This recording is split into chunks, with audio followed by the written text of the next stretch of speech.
but I do distinctly remember reading a story that was about Krieg and the siren from Borderlands 2. Ooh! And there was something about having like a pro tag, like a mask pro tag that was out of his mind and a femme pro tag that was really strong and like could take care of herself.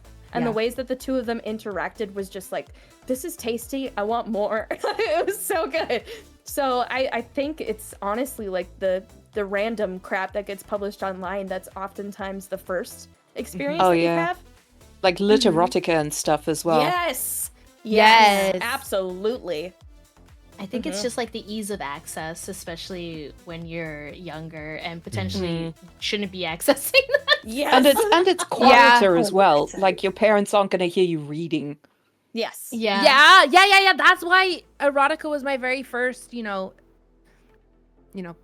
porn. Your gateway. My gateway drug. It's why I am the way I am.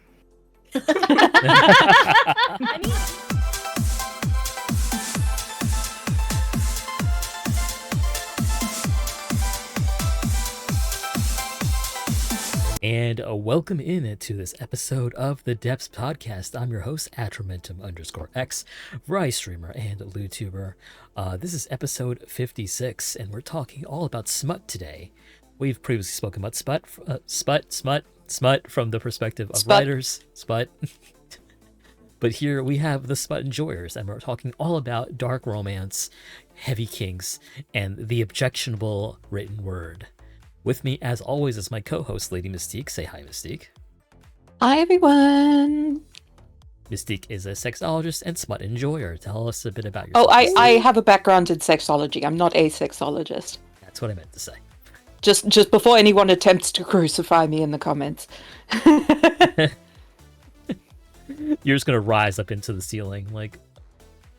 Help, I'm being raptured. I don't want to go. First podcast Bye, everyone. Start with the guest being raptured, of course. Well, tell My us a bit planet about needs me. My final message. Who, me? Yes, you. Oh, hello, I am Lady Mystique, a variety streamer and lewdtuber, mainly a lewdtuber. Today I am small and pink because I have a headache, so I have to keep one of my eyes closed. Yeah, if you are aroused by sound, you may want to check out my stuff on FanB, because I make audio material and some VR material as well. Yeah, that's me. I can't brain today, so... That's, did I miss anything? Nope, you got it. Thank you, Mystique. And thank you for joining in spite of your headache. We appreciate you as always. All right, let's get into introducing our panel. We've got a full couch today, and they're all repeat guests of the podcast. So let's start with the front of the pod, Susie. Hello, my name is Susie. I am a streamer here on Twitch. I also stream on FanB as well. And then I do lots of different things scattered about here and there. I am also a voice actress. You can find me in lots of your favorite animators things, various. Hell yeah. And she's super talented. Definitely check out her work. Various animations, and you can also find me on lots of different places. I check it out. Where can Sorry, I'm really bad at this, Susie? I'm scuffed as fuck. They can find it on my Twitch or on my Twitter. There you go. Either one. Follow. We've been too busy for a gamut and a cornucopia of smut. Yes. We've been too busy singing Steven Universe songs and talking about our cats. Yeah. Yeah, typical Which apparently podcast. you can't watch if you're straight. Oh, for Christ's sake. Okay. Moving on to our next You gotta watch guest. Steven Universe. Yeah, you have to. Yeah. Making their return appearance to the podcast is Kira. Tell us a bit about yourself, Kira. Hi, I'm KiraPRaptorGirl. On Twitch, I am your loud, gassy, and chaotic Space Dino Raver. I do a lot of just chatting, React Andy, and very casual, filthy casual gaming on Twitch. I make content elsewhere. You can check it out via my Twitch, my Twitter. I've just recently launched Patreons. So yeah, I do a lot of different things. Kira returns to the podcast from all the way back in episode 28, which is all about IRL loot tubing. We welcome Kira back and are always so happy to have Kira here. Oh, thank you. Yeah. Speaking of returning guests, this guest was last on episode 2 of the podcast. So that was 54 episodes ago. Welcome back to the podcast. Let's Mossy go. Mimic. Hi, I'm Mossy. I just kind of exist. I don't really do anything yet. Mossy is a prolific enjoyer of the smut and is the inspiration for this episode, as they mentioned it in chat one of these days and sparked off quite a lively discussion about dark romance and smut.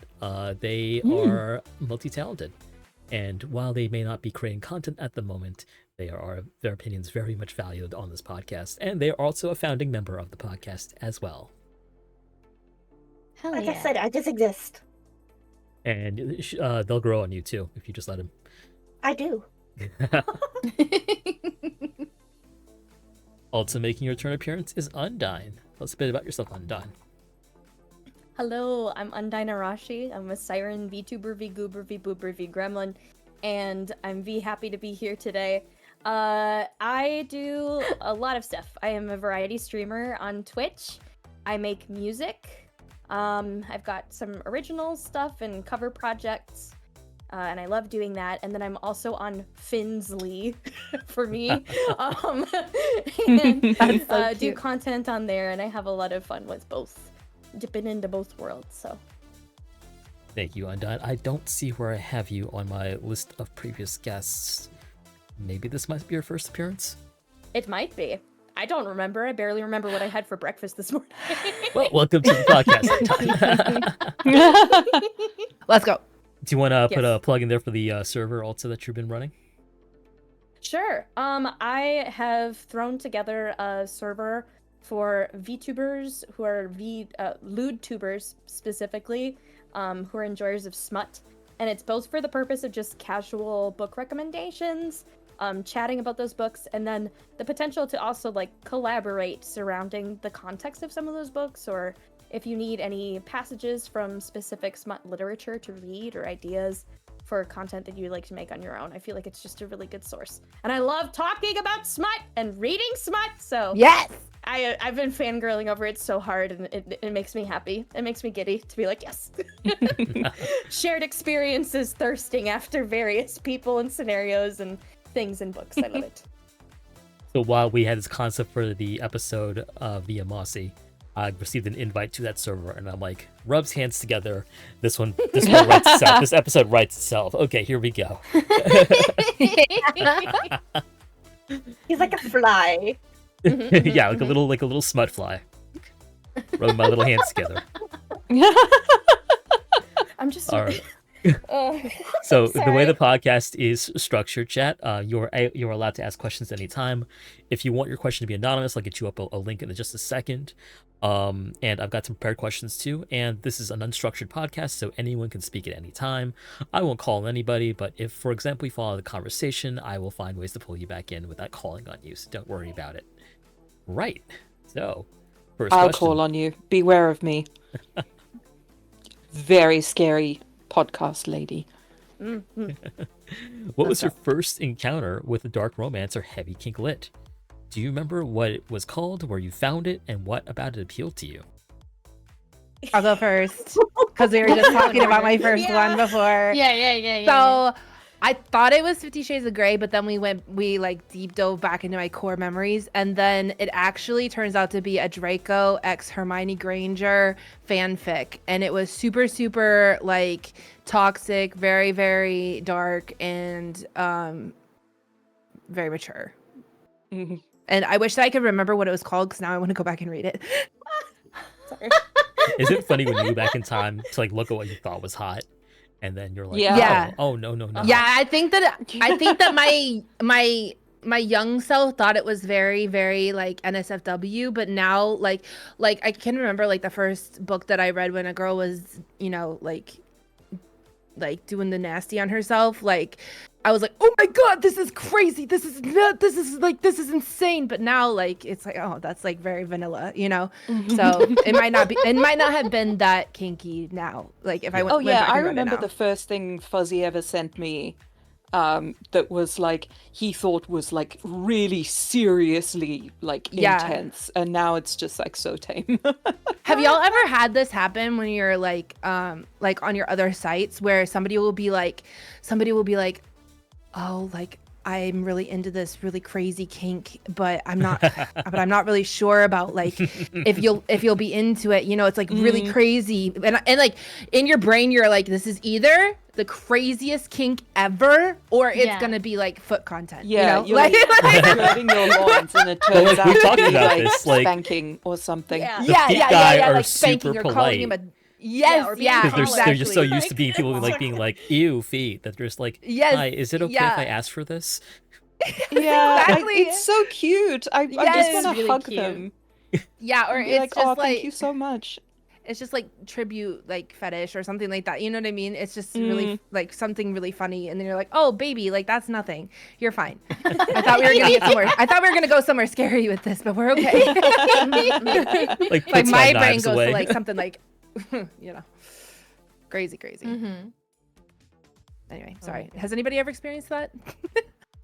So many times. Repeat, Sorry, yes. so many Yeah. times. Yes. Yeah, you're like, oh my god, this is so crazy, but I'm really into breeding. Can we please talk about the seed and the womb and getting pregnant? And I'm like, Yeah. yeah, that's so normal now. That's it. Damn. It's so normal. You can even I give thought we were birth gonna on go somewhere Twitch cool now. with this. Like, oh baby.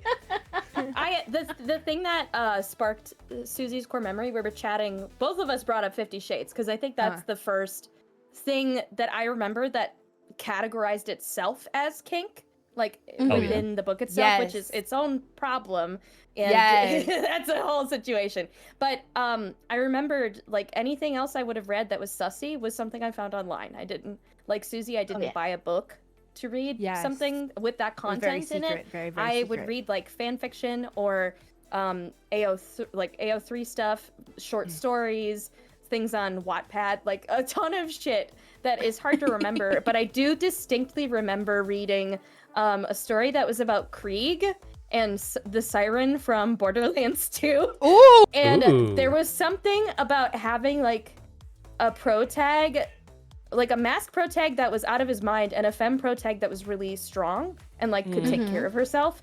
And the ways that the two of them interacted was just like, this is tasty, I want more. It was so good.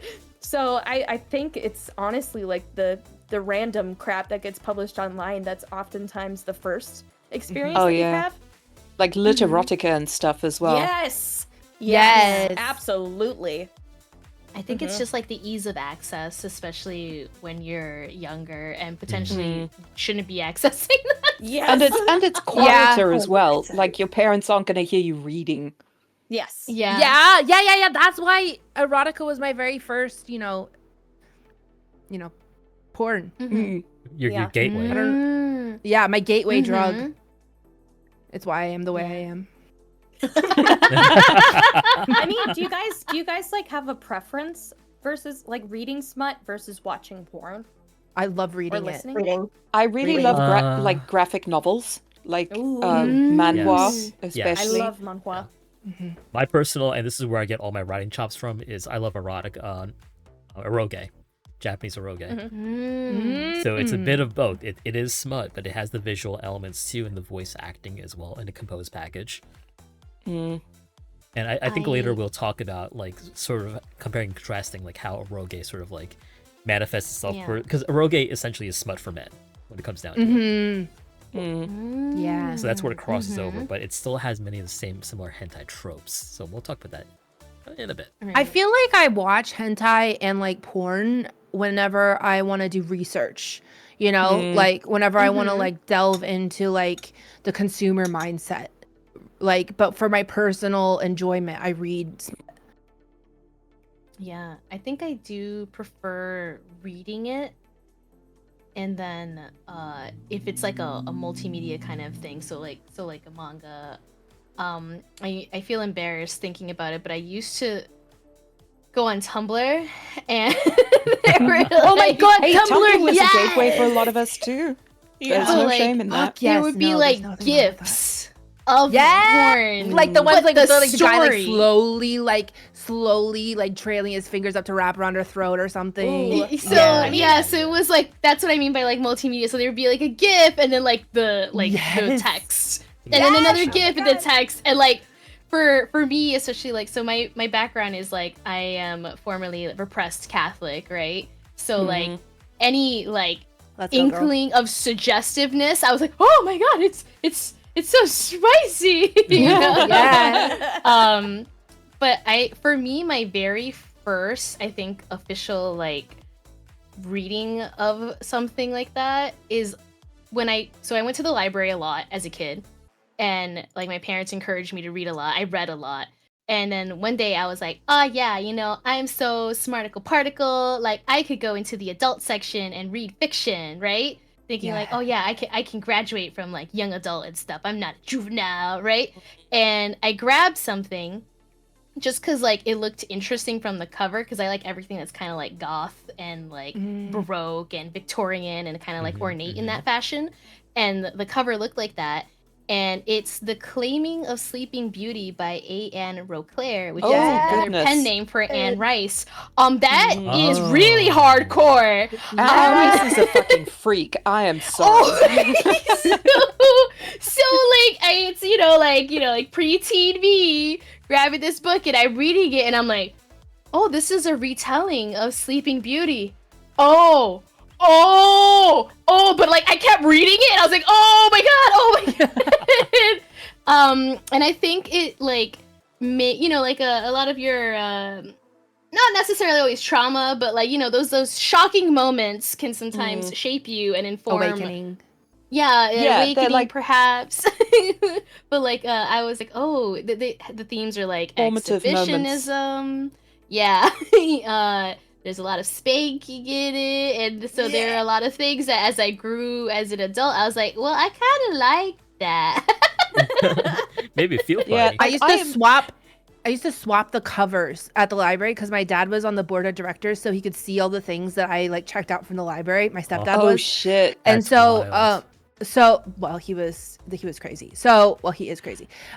So I would swap the covers because it was this barcode on the covers, so you could swap the covers, and it would be like I was checking out a different book, but it was really a smut book.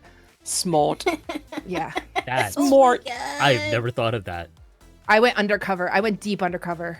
Yeah, I mean it is. Listen, Book fraud. necessity is the mother of creation. Like, That was such a good fun. And I'd be curious to know what Mossy thinks about this too regarding their first work that they've seen. But I'm gonna combine it with a question from Googs in chat, who says, "Do you feel like smut played a strong role in your personal sexual learning and awakening?" mm, 100%. I think exposure is also like a big part of like developing kinks, because like I've recently discovered mask talk, and like I am developing a mask kink where I did not have one before. Mask, what like thing? MASK. Real. Yes. Yeah, Yes. Yes. Sorry, for some reason I heard mosque like MOSQUE, and I Oh was my like, God. what are we doing here? Mask? I'm like, Getting a no. fetish for mosques. I didn't know. Like, I think it's hot Different if somebody were to strokes do for it on the different altar, folks. but like, Yeah, yes, like exactly. really into like Arab architecture. Yes, I mean, maybe Oh, my oh, God. that mosque. Oh, Oh wait, sorry. what? No, I'm confused. Sorry, Stop. that's haram. That's you're why I not asked allowed. the spelling, because I just want to make sure. Because like I'm Yeah, she really wanted into to make sure I tabooness. wasn't that problematic. No. I am that problematic, girl. Like I like nuns and demons and shit. Like, girl. Oh yeah, nuns and demons, cool. All right, No, first yeah. podcast I With fatwa you. against it. No. What? Don't worry about The it. first podcast to have a fatwa against it. Oh. No, I mean, like, if anything, the Pope will say we're good with the nuns and demons. I feel like He's chill. cool He's with a it. White Sox fan. He's chill with Yeah. it. Yeah, Yeah, he's seen He's worse. chill with it. I mean, Like back Yeah. to Goog's question, freak. it doesn't. You don't learn what you like without being exposed to it. Mhm. And reading True. is the safest way to be exposed to a lot of different shit, I think. Absolutely. It doesn't include the same kinds of unrealistic depictions that certain Yeah. things have. Like we were talking about hentai earlier, and the way that it irreparably reshapes your envisioning of what a womb looks like or a Yes. vagina. Yeah, or how So- you come. Like the whole Yeah. cervix penetration thing. That's Yeah. like a I was common trope now. just talking A lot of about this. erotica is written by women too. So Yeah, that- as someone who has an IUD, cervix penetration is one of the most excruciating things Yes. that like yeah. exist. It fucking hurts. Hmm So like I feel like reading is just a very safe playground with a lot of different stuff, and you use your imagination. So not only does it Yeah. like show you some things that you might be interested in, you get to come to a lot of those conclusions on your own based on like how you interpret what you're reading. But you can or shape relate it to what you're yourself. reading. Yeah. Yeah, Which is what makes absolutely. reading smut so appealing, because As well as I self-insert. like I really enjoy reading versus Yeah. like watching. What were you gonna say, Atran? I was thinking you could also self-insert as well, which is also huge. Yes. Yeah. Yeah. Yeah. Did we get Moss? Tell us what was your first book or like erotic Mine, novel? I know experience? exactly what it was. It's not online anymore, which honestly Damn broke my it. heart when I was looking for it. Mhm. But it was on fanfiction.net, and it was called My Pomegranate. Ooh. It Oh, was, Like a Hades Hades. Persephone's. yes, it was Hades' Yes. side of finding and basically stalking Persephone before Yes. kidnapping her in the underworld. It was Oh my god. Yes. it was dark and honestly kind of horrifying, thinking on like what could actually happen like that. But it was just, I remember sitting there stopping when it got to the part where he actually got her into the underworld, and I'm just sitting here going, well, I guess I'm into this now. I have a book series for you, girl. I have a book I guess series this for is you. who I am now. Yes. Yes. I think it's in one of the recommendations. You Yeah, the posted, Hades I'm and pretty sure. Persephone series that I Yeah. put in that book in the server. You're gonna love it. You're gonna Hell fucking fucking love yeah. it. I just read Haunting of Adeline, and I know Susie's Haunting reading that right Adeline, now. yeah. Yeah. And that I'm like primed for that genre or Oh. that niche of dark I'm romance. starting on Lights Out. Ooh, It's a good one. hell yeah. Yeah, at least the protagonist is like funny. Mm, Oh yeah. But Like it was, I like a protagonist with a bit of like dimension. Yes, 100%. But like, yeah, like literature, be it graphic literature or like the written word, like it can go to some extremely dark places, and I think that they often don't belabor the point the way something like hentai does, because if you look at hentai, it just, there is very little attention paid to the story outside of the sexy scenes, and they try and pump as many kinks, excuse the pun, into like one Like different into sex, one thing one as sex after possible, the like other. Yes. to the point that it's not even like realistic anymore. It's you can't be immersed in it because it's just there's so much going on. Just And a it's just like, visual thing. yeah, we're gonna have like everything all the time, like at 110%, turn it up to 11. Yeah. And it's just like, okay, if we just calm down and take our time and let it breathe, I think this would be much better. Right. There's when There's you're not very many shooting hentais that explore the 3 plot. sex scenes. It's like 22 minutes. Like there's no time for any exposition whatsoever. Yeah. Yeah. You know what That's- what really was a very good one is Ai no Kusabi. Probably because it was adapted from a book. It's like a Most likely. sci-fi book where blonde people are like higher status and dark-haired people are basically a feral underclass. And it is the most fabulously animated hentai I have ever seen. It's a yaoi. And like, be it the 2000s Yaois are or the always one so from good. the 80s, it is gorgeously, fabulously, sumptuously animated, and the world is like fleshed out and explored, and there is like so much difference between something like that, which is based on a book, and like the kind of stuff that just gets pumped out of the like hentai factory kind of thing, where it's just trying to get you off as hard as possible, as quickly as possible. Yeah. Right. The one brand that I really like for hentai that does it really well, just in terms of like their framing of sex scenes, like the way that they look, is Pink Pineapple. They do a really good job. Like, they don't do a great job on the plot. It's usually very plot light. Yeah. But I do like their hentais because they do a really great job of visually framing each scene. Like each, like, you can see that they put a lot of time and effort into the way the perspective is a lot of the times. So I really loved, like, they did a 2-parter on like a theme park that you go to, and it's like a sex theme park. I just did a stream based off of that one. It's what is that one called? God, I've forgotten, but it's like hold on, I'm gonna look it up. It's in my. It's and actually I love how much they paid attention to actually asking consent. Yes. Yes. With the stickers, and also like with the main dude and the girl. Well, everybody that's there is enjoying themselves in whatever form that they're. Yes.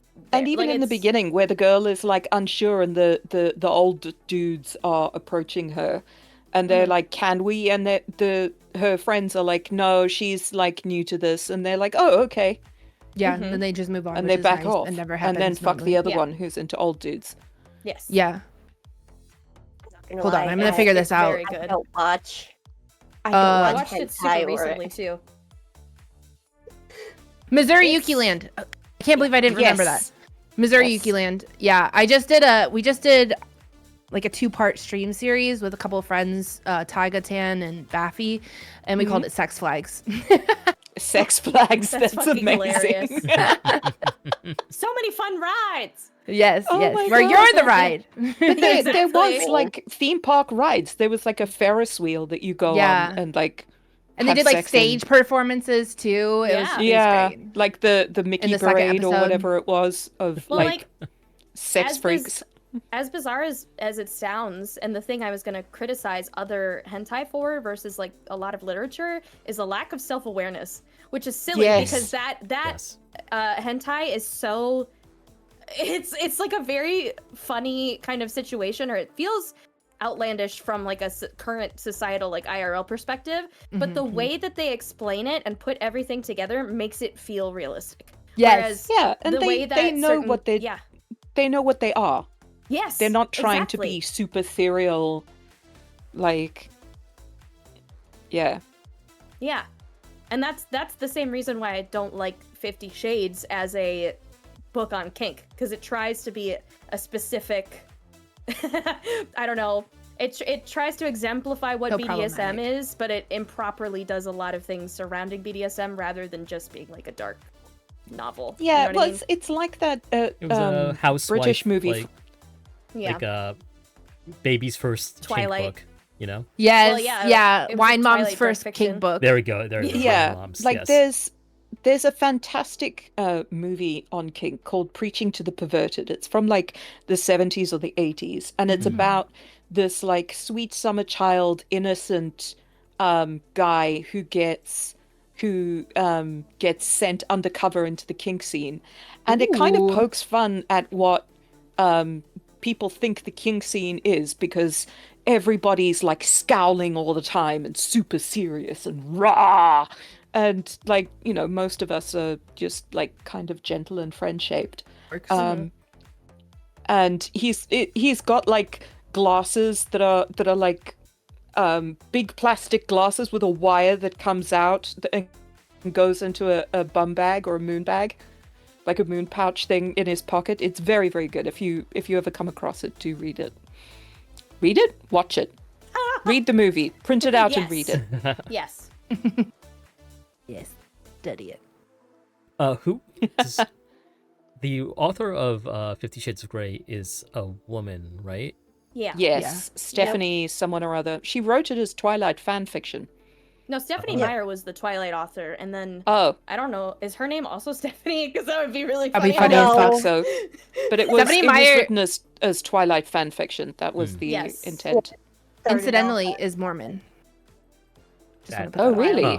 Interesting. Yeah, kind of crazy, huh? I mean, Makes sense 50 though. Shades is 50 Shades, but Twilight in and of itself also had a lot of Kink, kind of. like say what light you kink. want to about it. Yeah. But there's a lot of light kink or suggestiveness to things that can develop into darker kinks, like obsessiveness. Oh, absolutely. or Trapped That's how in 50 a Shades relationship. Yeah. Yep, Yes. yep. Literally.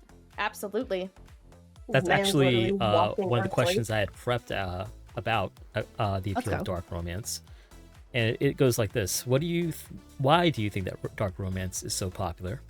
Does it say something about social alienation and intimacy and relationships that people are seeking out work that portrays obsession or being controlled by another? Good question. I feel think like that literature. Oh, sorry. no. I was just gonna No, say you that. go. I'm here all the time. Nobody wants to hear me talk. No, everybody wants to hear you talk. You Choose sound the beautiful, one. first of all. And the other thing that I was gonna say was that okay, not to make it like a trope, but I feel like some of it does come from like childhood inner issues, you know? Mhm. Like there's definitely some of that comes from childhood inner issues, especially for people who really like BDSM kink. And then I feel like it's a safe way. As you like are like growing and you experience more and more, it's a safe way to engage in consent in a different way than what you've recognized it in your life. And it gives you a lot more control back in terms of like being able to experience sexuality, because a lot of the Absolutely. times sex doesn't feel safe without kink because of the way that you might have been traumatized Mhm. growing up. And So and porn is a like contained experience of otherwise problematic behaviors, and you know, one of the appeals of like being chased or chained up is feeling so desired and Yes, wanted, and like you don't have attention. to do anything for someone to want you It's that much. unconditional. Yeah.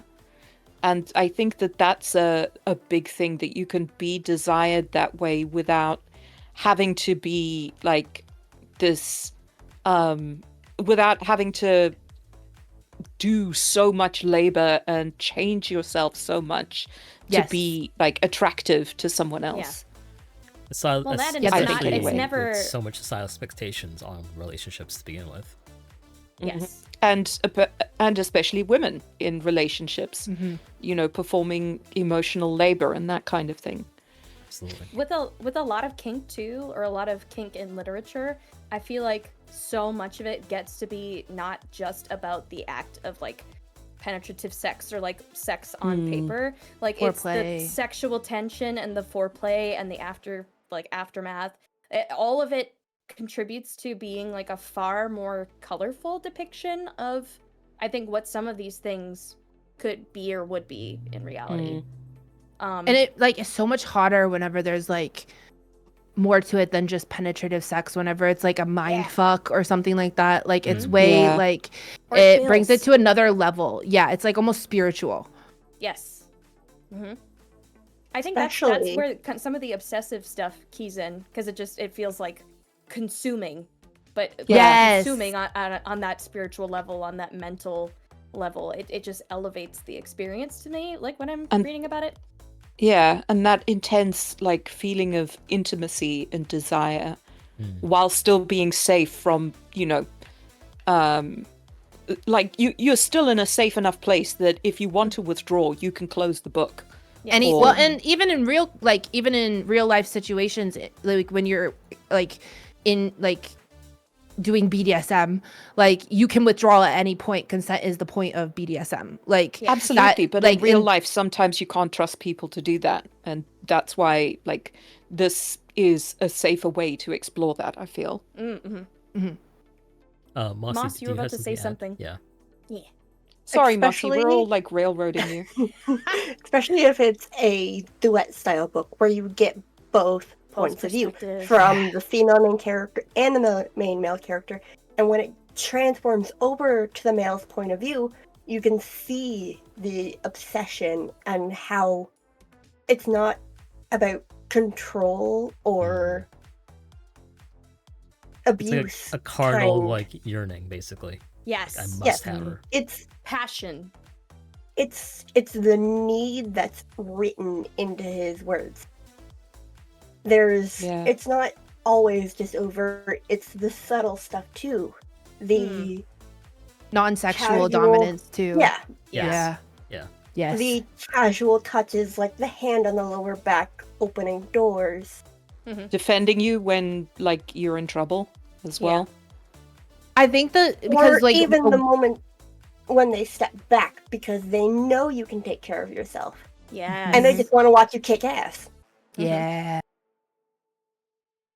Because like a you said- woman's sexuality is so tied to her like emotional state, Right. you know, like when a woman feels safe in a situation, that's when they become like more, or not necessarily safe might not be the word, but like secure I in think a safe- situation. I think safe is very much the only word reason why I because- wouldn't use safe is because like it's hot when somebody's chasing you down with a knife. You know what I mean? Yeah, Like, yeah. I wouldn't- There's some instances in which the mean- danger and the implicit, danger behind a scenario is what can drive you to feel Yeah.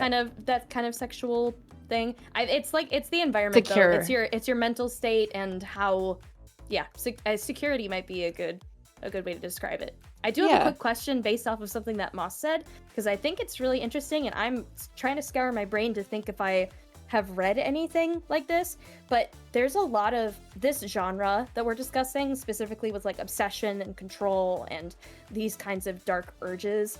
I feel like I more often than not have that tied in a mask femme relationship and then sometimes mask and mask. But have you ever read dark kink from like a femme to femme perspective? Because I don't think I ever have. Oh my god. Which is really Only interesting to in think about. Yuri. So Um, Yuri. Let me look. Yeah. my Yuri. husband does, but I haven't. But like, as far as he read- likes literature. I've read like lots of toxic Yuri, like dark Yeah. romance Yuri. Yeah. I know that toxic Yuri is a thing, but I just think it's interesting to think about the density of like very mask driven plots to some extent with these themes. Mm-hmm. Well, it's like I was saying when we were talking about Omegaverse. Like, Omegaverse is like straight porn, it with men. A lot Yeah. of the time. I have a couple. I love them all, but there was Ruby Rowe, I believe is her name. Her series Kingdom of Immortal Lovers. I don't remember exactly what it was about right now, 'cause it's not in my Audible.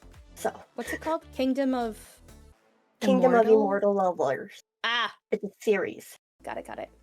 House of Crimson Hearts. Yes. It looks like vampires. Yes. We love vampire. Oh yeah. Yes, wait. Ah.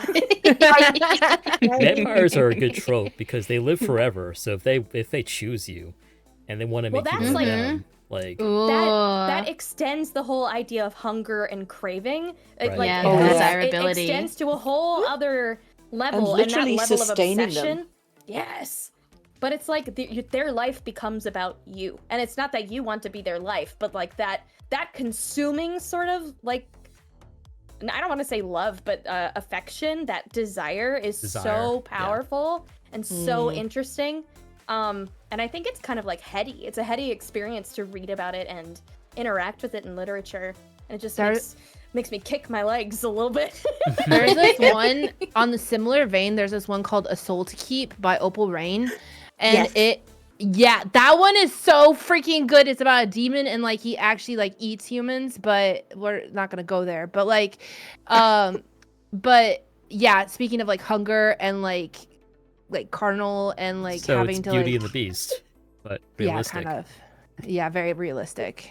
More dangerous. More Wait, danger. you think the beast ate people? He used to be a person. He used to be. Yeah, he human. probably still eat people. Shit. Probably still eats people. Can we Yeah. talk about how Belle reacted to him turning into a human? How you Yes. would react? Yeah, she was so disappointed. I would We be all like, were. "Man!" Where my furry go? Where's my knot? Yeah. There's also that one Friends with the Monsters that Undyne and I were talking about. That was so freaking good. It's a reverse harem. Ugh, fucking love her reverse book harem. with a lot of really interesting other Monster story men. and plot. Monster men are. It's so hot. It's so hot. It's so good. It's so good. Any book that, regardless of like if it's dark kink or not, if they have several instances of somebody going down on like a femme person throughout the novel, like that's how you know. That's how you know that it is gonna be good. Like I need to have some kind of text about the character being eaten out for me to feel like I feel alive. like that's my favorite kind of just erotica. Is just like the one who's femme presenting being like worshipped and taken care of in that way. Reverse harem. Yeah. Well, that's obsession, right? It's that body worship on top of like wanting to possess or whatever. But it's yeah. I'm sorry. I'm like not saying words and saying words at the same time. I have two Brain's more going too recommendations fast. for Woman Yes. Love Woman. Uh-huh. They're both Greek, like Greek mythology style. Okay. That we So love. there's Serpentine Valentine, which is a modern retelling of Medusa's story. Yeah. Mm. Oh my So- god, I Dark gotta read sapphic that. romance. Oh god. It is graphic and kind of dark. We Then love. there is Captive in the Underworld, which is a gender-bent Hades and Persephone. Oh, I like that. Yes. Hey, Wait, There I have a question. Oh, sorry, I'm interrupting. Go ahead. there are a lot of triggers in those. Just Yeah. saying. Important to read those. What are you gonna say, Kira? Yes. Have we actually defined what dark romance is? Good Oh, question. good point. We haven't really, no. Would we like to? I would not like to. Would someone else like to? So, if I could tell you like my understanding of it as an outsider looking in, and you guys can tell me if this Oh. makes sense or not.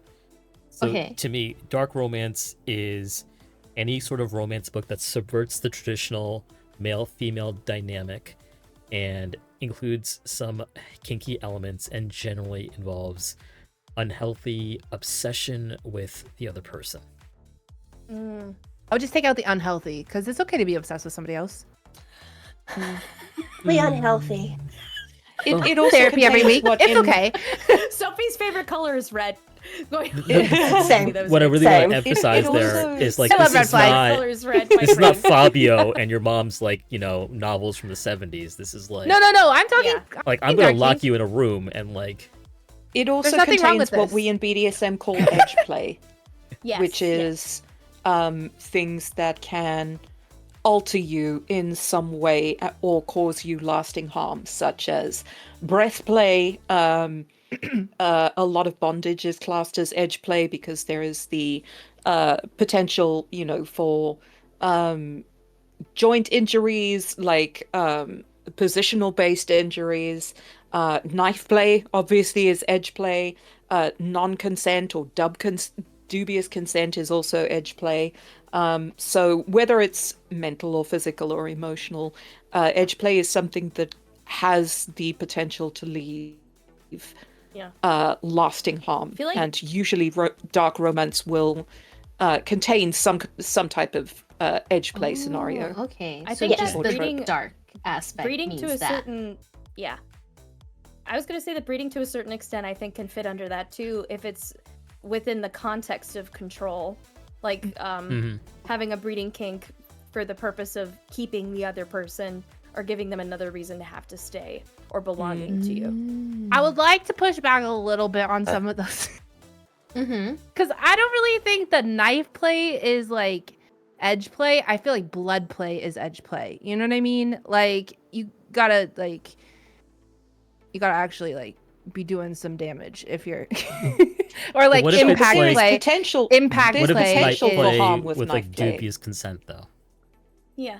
Well, I mean, knife play I think still could fit under it, if only because it's under threat of that thing happening. Right. Because the thing I was But just that's describing just with under like a breeding- mind fuck kind of. You know what I mean? Yeah, but that's Yeah, what I but said. that's The the- But mind fuck can potential to absolutely be cause dark lasting romance, harm.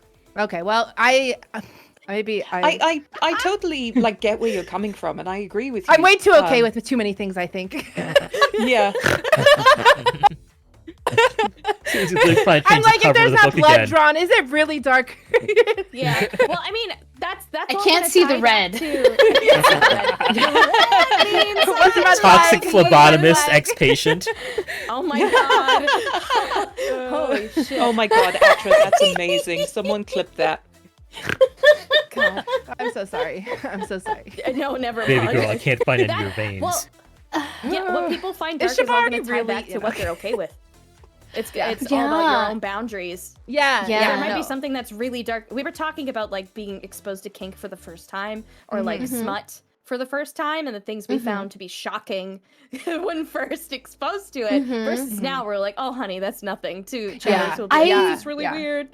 I realized this, right? Because like I've really been, since I started making my other content, like I've started delving into a lot of like kink and things like that, and I yeah. have always felt like, oh, I'm so vanilla compared to like everyone else. I feel like everyone else blossomed so quickly and I'm like a late bloomer, right? But like I picked up Morning Glory Milking Farm, and I was just thinking about that. because okay, so like with my reading history, it's a lot of monster fucking novels. That's what I've been into, and I'm like, no, I'm not a furry, I'm not into monster fucking, and then I keep reading things about like Shrek fan fiction and the Minotaurs, but I'm in my Minotaur art, and the thing is, like, Morning Glory Milking Farm has like very heavy themes of like the size difference. There's like dom sub. There's Nodding. the breeding. Well, that one doesn't have nodding. I'm thinking of the Full Moon Rising. Oh my god, also I need to read that one next. Kira, there's a manhwa. It's still ongoing, but it's called Mr. A's Farm, and it's all like futanari, like animal, like monster hybrid things, and it's This a sounds farm where they excellent. like it is absolutely edge play. Crying at Like, Fansley's elements of furry edge play. ban. Yeah, Yeah. and it's men that turn into like hermaphrodites basically. Oh, So they're fully male and fully female, and they can Let's go. produce farm products, and how Oh. and the protagonist sort of helps them with their problems with production. Right. That feels like you should send me that title. But yeah, is the Milky I- Farm one where like one of the centaurs is like a businessman? It's What did it's He's- Minotaurs first. he's of a all. Minotaur. Yeah, it's not a But the- centaur. Oh, I'm He's a sorry, I'm cow sorry. man. Fantasy. I'm There sorry. are other fantasy characters within the book, but the book Yes. itself centers around a pharmaceutical company that uses the material in Minotaur semen to create very important like drugs and products that help Like a lot of other Viagra. humans. Yeah. And the character is like on the job first day when she meets this business Minotaur man. Let's And go. it's Really it's funny to me, I'm very sorry. kinky. It can be It's funny great. to you all you want, but It's like Uh-huh. Listen, I I thought associate the oldest- Minotaur with the like the oldest labyrinth furry of in the book. Theseus, not like fucking like corporate America. That's what I'm, yeah. The thing yeah. is, like, for me, a lot of it is like, you know how people are like, ew, foot content, ew, foot kink, feet are gross, and then they're actually like, wait a minute, if I think about Yeah. it for a second, it's kind of hot. So like that's how I felt about this book. I kept laughing at this book, being like, ha ha ha, it's about minotaurs and they milk them, ha ha ha. And then I was reading it on the plane on my way hot to as England for Vexpo. And then I got to the Dublin airport for my layover, and I'm sitting in like the cafeteria. There are people having breakfast and Guinness, and I'm sitting there, and I'm like, why am I feeling turned on by this? And then like I went to the bathroom, and I was like, oh my god, I'm wet. What is happening? Yeah. And I was like, I didn't know I felt this way until I consumed it. Yeah. You don't. Yeah. I need But, like, so badly for I've you put- to read Full Moon Rising. I have put it. I have a the- copy. It's next. But the thing is that Mr. Goog in the put the chat link in the chat? asked, Fuck Mr. Goog in the chat asked, like, what percentage do we like of like actual like sex scenes or porn to like plot? And I feel like Morning Glory Milking Farm really like straddled like the 50-50 really well, because like you get plot, you get world building. Like they explain like why the world even has minotaurs, right? Like it's a human slash like monster society and how like they're split up and stuff like that, or they're not. And this is like an interesting society where like they're more mixed and like how humans interact with monsters. So I was like, holy shit, this is pretty deep. It's not shallow. And like they really go into like when you have flashbacks and character like background, I was like, oh wow, we have like an actual story here. This is not just sex. And I think it's not about the really amount, it's about the quality. Yes. Yeah. And so I think having that, I think because I do actually feel like I'm more demi, so like having that like actual plot and then the fun plot together like made it that much hotter. Like seeing the two characters get to know each other, and like it's not like super deep, but like having enough of that to flesh out the world and the characters made it hotter, because I feel like compared to like a lot of like yaoi and stuff, it's like, oh yes, there's a man and you know his family adopts another guy who's not related, and oh my god, am I gay? Am I not gay? And then like the rest of the story is just them fucking in a closet, literally. I don't know. There is a lot of really good yaoi out there. I am a fan of yaoi. I am an absolute fujoshi. Also, I put the link in the chat so you guys know to stay away and not go there. Yeah, definitely go click on that link. Do not, do not click that Definitely link. avoid that. Do not click that link. Already have. Too late. I feel like that's a really good point about being demi and also really enjoying like a good plot plus like good sex scenes, because like it just makes it 10 times hotter. I don't know. Then like when you have empathy for the characters. Yes. Like, When you have buy-in. When you have buy-in, like that is really like hot and sexy, because then you're like, whenever it comes to like the heart-wrenching moment of the book, then you're like crying and then you're like laughing and you're like you have emotional buy-in, and I feel like that's really so important for us. It's so much hotter when the guy that you actually have like buy-in and rapport with is like expressing pleasure as well, versus It heightens the experience. Just like being a dick wrangler, you know, which is the case in so much hetero porn. That is just like and or it's just like some like really unrealistic like situation where it's just like a secretary and a boss, you know, like but like not in like a not in a fun sexy no. I mean like in terms of it being sexy, you know what I mean? Because like oftentimes there are those things that happen, but it's done in a manipulative, like non-fun way for women. You know what I mean? Like I think that every woman can tell you about an experience that she's had in the workplace or whatever, like being like having a power dynamic like used against them in some kind of way. You know what I mean? Like so like it's not fun, it's not sexy sometimes when you see it from that lens, but it is fun and sexy whenever you see it from like this like powerful dude like on his knees worshiping this person, you know what I mean? Like it's like it puts you in a different place, I think, and that's why it's so sexy, is because it takes these like heteronormative situations and it makes it about the female pleasure, and so I feel like that's really where it shines for a lot of women or femme presenting people, because it makes you feel wanted, secure, desired, and empowered. Yes. Yeah, exactly. All of those things. Taking So notes. Absolutely. Like I read an Omegaverse one which really stayed with me, because the Omega was the dominant, was the CEO that was really wealthy, and the Alpha was like the kid that was straight out of college and like worked at a bar. So hot. And like the guy was like a femdom, basically, the Omega. Like I remember this line, he wore his pheromones like cologne. And like had all these alphas flocking around him, and he just like was able to control them with their desire, and it just brilliant. It's hot. It's powerful. It's so hot. We were talking about the. Oh, sorry. We're just Sorry, yapping. Mossy, We just yapping Mossy, now. We've been like talking a whole bunch again. Do you have anything to add? Just for the percentage question, honestly, for me, it all depends on the book and the writing. Because currently, my favorite, the smut isn't until the very end. Mm-hmm. One of the final chapters. It's the only chapter in the whole book that has smut. Okay, yeah. Slow burn. But- Yes. Yeah. But like, well, the second book hasn't come out yet, so I don't know about that one. But like, the first book, it's just all build up. Tension. Yeah. Yeah, I totally I'm get like, you're that sitting there. because like I'll be reading some eroge sometimes where I'm like, all right, get to the point, like just like skipping through the sex scene because it's too long. Yeah. It just drags on. Far too long. I feel like oh a my stereotypical man sometimes. I'm like, where's the sex? Hurry up. I think it's all for people's. Yeah.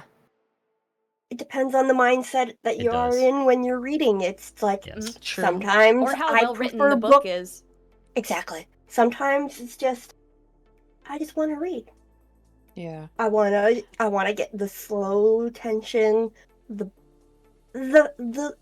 fanning of the embers, and then other times it's just like, okay, there's Yeah, world bend me building, over a table smut, and go smut, at it. smut, Wait, world so building. Fuck Mossy, already. what? Yeah. Mossy, do you think that's why the Akatar series is so popular? Because it is that Oh my extremely God, yes. slow burn? Yes. I cannot read the word shatter anymore. Oh, No, without I getting love annoyed. that Steel book wrap- what about- series. Velvet No, wrapped I love it steel. too. I adore Akatar, but I cannot deal with how much she wrote the word shatter in the first two books. Yeah.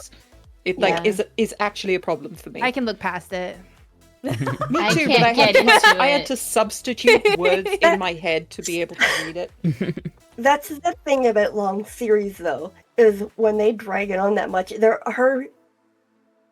it's not like full things, but there are words that you just see too much of in the That's an same all world smut, though. building. Oh yeah, Mhm. Mhm. but like And she used for it the for long everything. series, yeah. It's just there are certain words where after you're done reading either the book itself or just the whole series, it's like that's not a real word anymore. Yeah, Yeah. I can't look at it. You see it again out in the wild, and it's like, no. Undyne brought up a really good one, Velvet Wrapped Steel. Oh, Oh, God. velvet He covered says rod that of steel. Yes. Yes. Purple that's helmet is Remember- warrior of No, love. the reason why that fucking happened is because Goog made fun of me for reading as much smut as I was when I was going on like a really hardcore smut binge for a little bit. Goog. And Goog. he was teasing, and he was like, "How many times have they said velvet wrapped steel?" And I was like, "Nobody says that many times. They usually like find other alternatives and maybe repeat it once or twice, but it's not that bad." And then he had me go back to review Ikotar, and it's like, Yeah. it's every Yeah. scene. Yeah. Yeah. It's every well, scene. Pussy can't melt Also- velvet covered steel beams. Resand is worth it, though. I'm just gonna put that out there. Yes, yes. If Oh, only for the Jet sensitivity lube in his can't wings. melt velvet covered steel beams. Also, Mossy, like we are two quiet people and four very loud people. So if you have things you want to say, like please, you need Yeah. to scream over us. Yes. It's hard to interrupt scream us. with a tooth extracted. It's Oh. Honey. oh, I'm sorry. I'm going to use this interlude actually to take some questions from the audience. We've got a couple lined up right now, and one from Marshmallow as well. This one's a quick one. Is there a preferred genre of dark romance? Lighter, funnier styles, or darker and more taboo? Do you guys like the lighthearted dark romance? I am I a do. big Chuck Tingle fan. Oh my I God, really no. enjoy absurdity in my adult content. I like that. And I really like the two that I've read are the Space Raptor Butt trilogy and the one that's like Trans Wizard Harriet Porber and the Parasaurolophus. That one those were both really good. They were both really, really good. Like, I think Space Raptor Butt trilogy is definitely like, you know, it's gay content, and Mhm. I think it plays into some pretty like regular stereotypes of that kind of stuff, like the spaceman and the raptor.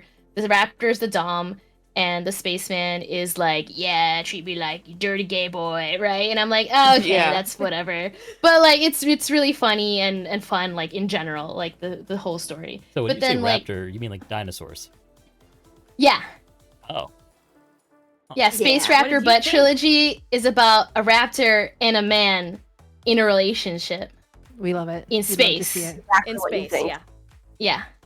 I like No both. further questions. But like, yeah. No further I think- questions. I think it's great when something realizes what it is and doesn't take itself too seriously. Yes. Mhm. I think it's fun. I'm the same, where it's like there are funny ones that I will go to just for something lighter.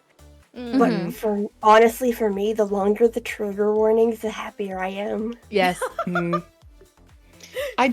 What I don't like is something that has no lightness or levity at all, and it's just like relentless character abuse. Like, that's why I couldn't finish Game of Thrones, because it's like Gotta have everything up and is downs. yeah, it's there was no comic relief or lighter side. It was okay, how can we make everybody sad all the time? Yep. And any lighter moments are only so that like we can set up them being sad later. And it's like there's no relief. There's no like This is texture my- to this. Complaint about like Um, Starless, which is like it starts kind of, it is femdommy. Like the bull is kind of like a poor kid who's like made to work in this mansion with a bunch of rich horny ladies who will pay him like 100 million yen if he survives the week. But Let's then go. it's like relentlessly like, we're pumping you full of drugs. She's gonna shit on you. Now he's gonna shit on you. Now she's gonna shit. It was a lot of shit actually. Yeah. Like actual plays. shit, metaphorical shit. No actual. No real. Yeah, it gets really kinky, beyond. Like yes. It looks like that's a line for Kira. Yeah, This one for beyond me beyond too, your baby. like, yeah, there was a tolerance. question like, where is the line? I think it's scat play for me. Yeah, for sure. Yeah. Yeah, it's different for everybody. I'll put down and, the and book. we were talking about childbirth earlier as well. Yeah, Which I have seen, by the way, like actual eroge with childbirth in it. So that's a Yeah, lot. yeah, that's a line for me too. I have as well, like fertile slave elves. Like it's Now God, that I don't goes- mind, but oh no, it makes it. It's like got a lot of birth fetish. in oh, it, definitely not the birth part though. specifically. Mm. Yeah. No. we don't live in that kind of country that allows us to enjoy Yeah. the birth fetish. No, Yes. Consequences. I don't Consequences. think Wait, it's on Twitch. What are we anywhere- talking about? Huh? What? I don't think No, no, no, that- no, that no. kind of- Oh, am I missing What were you something? saying, Moss? I don't think anywhere in the world has the stability for any kind of that. Fair Yeah. enough.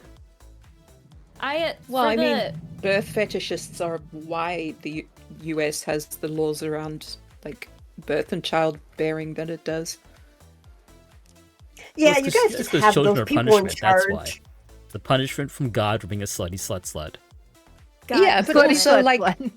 all they care about is that aha moment, right? Like where the Right. child comes out and it's super intense and everyone's crying and like happy and that is all they care about. They do They not actually care don't about even pregnant care women. about that part as much either. Yeah, Because like, they oftentimes the don't men care aren't about even there. they Yeah. don't care about fetal health. They don't care about children's health. It is all about like Child care. making them give birth. It's about Yes. the ownership Yeah. in a Yeah, bad way. From what I've seen, it's just been if you are a fetus inside, you have more rights than the woman itself. Yeah, that's So- true. Oh, absolutely. Until you're born, like and then Mike just Pence go was a fuck birth yourself. fetishist. Like he was all about, oh, when the baby comes out and everybody's like so happy, and he was all about the act of birth and bringing life into the world. But he didn't give a shit about the life before or after it. Yeah, well, that man Or the called life his of the wife person. mother, so Yeah, see where his Ugh. head's at. All right. As a brief Can we not deviation talk from about our Mike political... Pence? It's just Oh, sorry. Good point. drying Let's- up my pussy. Speaking of drying up to the pussy, deviate yeah. Mr. Gook asked this question. You Cobwebs mentioned that on many my mouth. erotic writers are female. Do any of you know or have male authors that do a good job?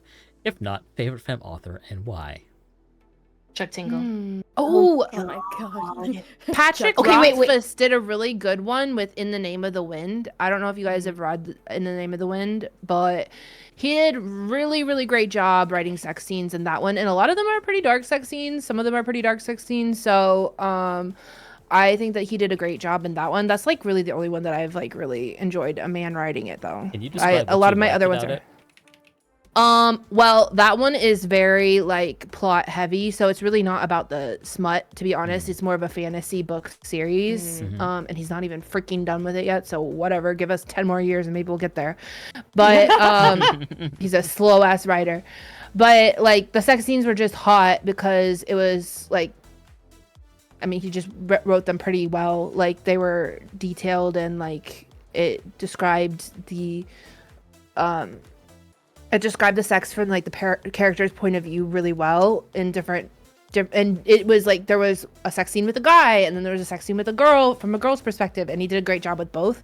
So I thought that was really unique because I've read a lot of like Robert Jordan and like a lot of these like male fantasy writers that sometimes throw a sex scene in there once or twice or whatever, but Yeah. I don't really know of any like men smut writers that have done like, other than Atra, but like Thumbs up. like male smut writers that like write actual novels and that do a great job. Like I read this one smut book by a guy one time, and he was like shoving chocolate in her pussy, and I was just like, what are we doing here? Oh, that's What are we doing here? That's- What are we doing here? Sad. infections. Yeah, like we're eating chocolate out of her pussy now. Like this is ridiculous. No, babe, So, the pH balance. The pH balance.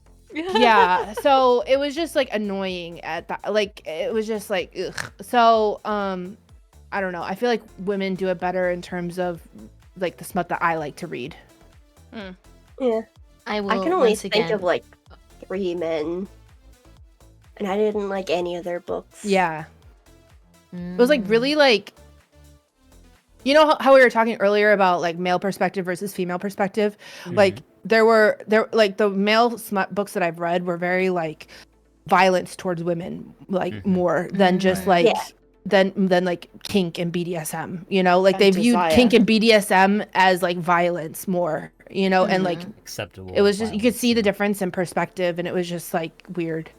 And it Even was when there's, always like- heaving bosoms. Yeah, heaving Yeah. bosoms everywhere. Oh Like, my god, yes. Another Even phrase when- that it's impossible to read and take seriously now. yeah. Even when there were scenes with like aggression in them too, bosoms in and some of like the just- femme books, Mhm.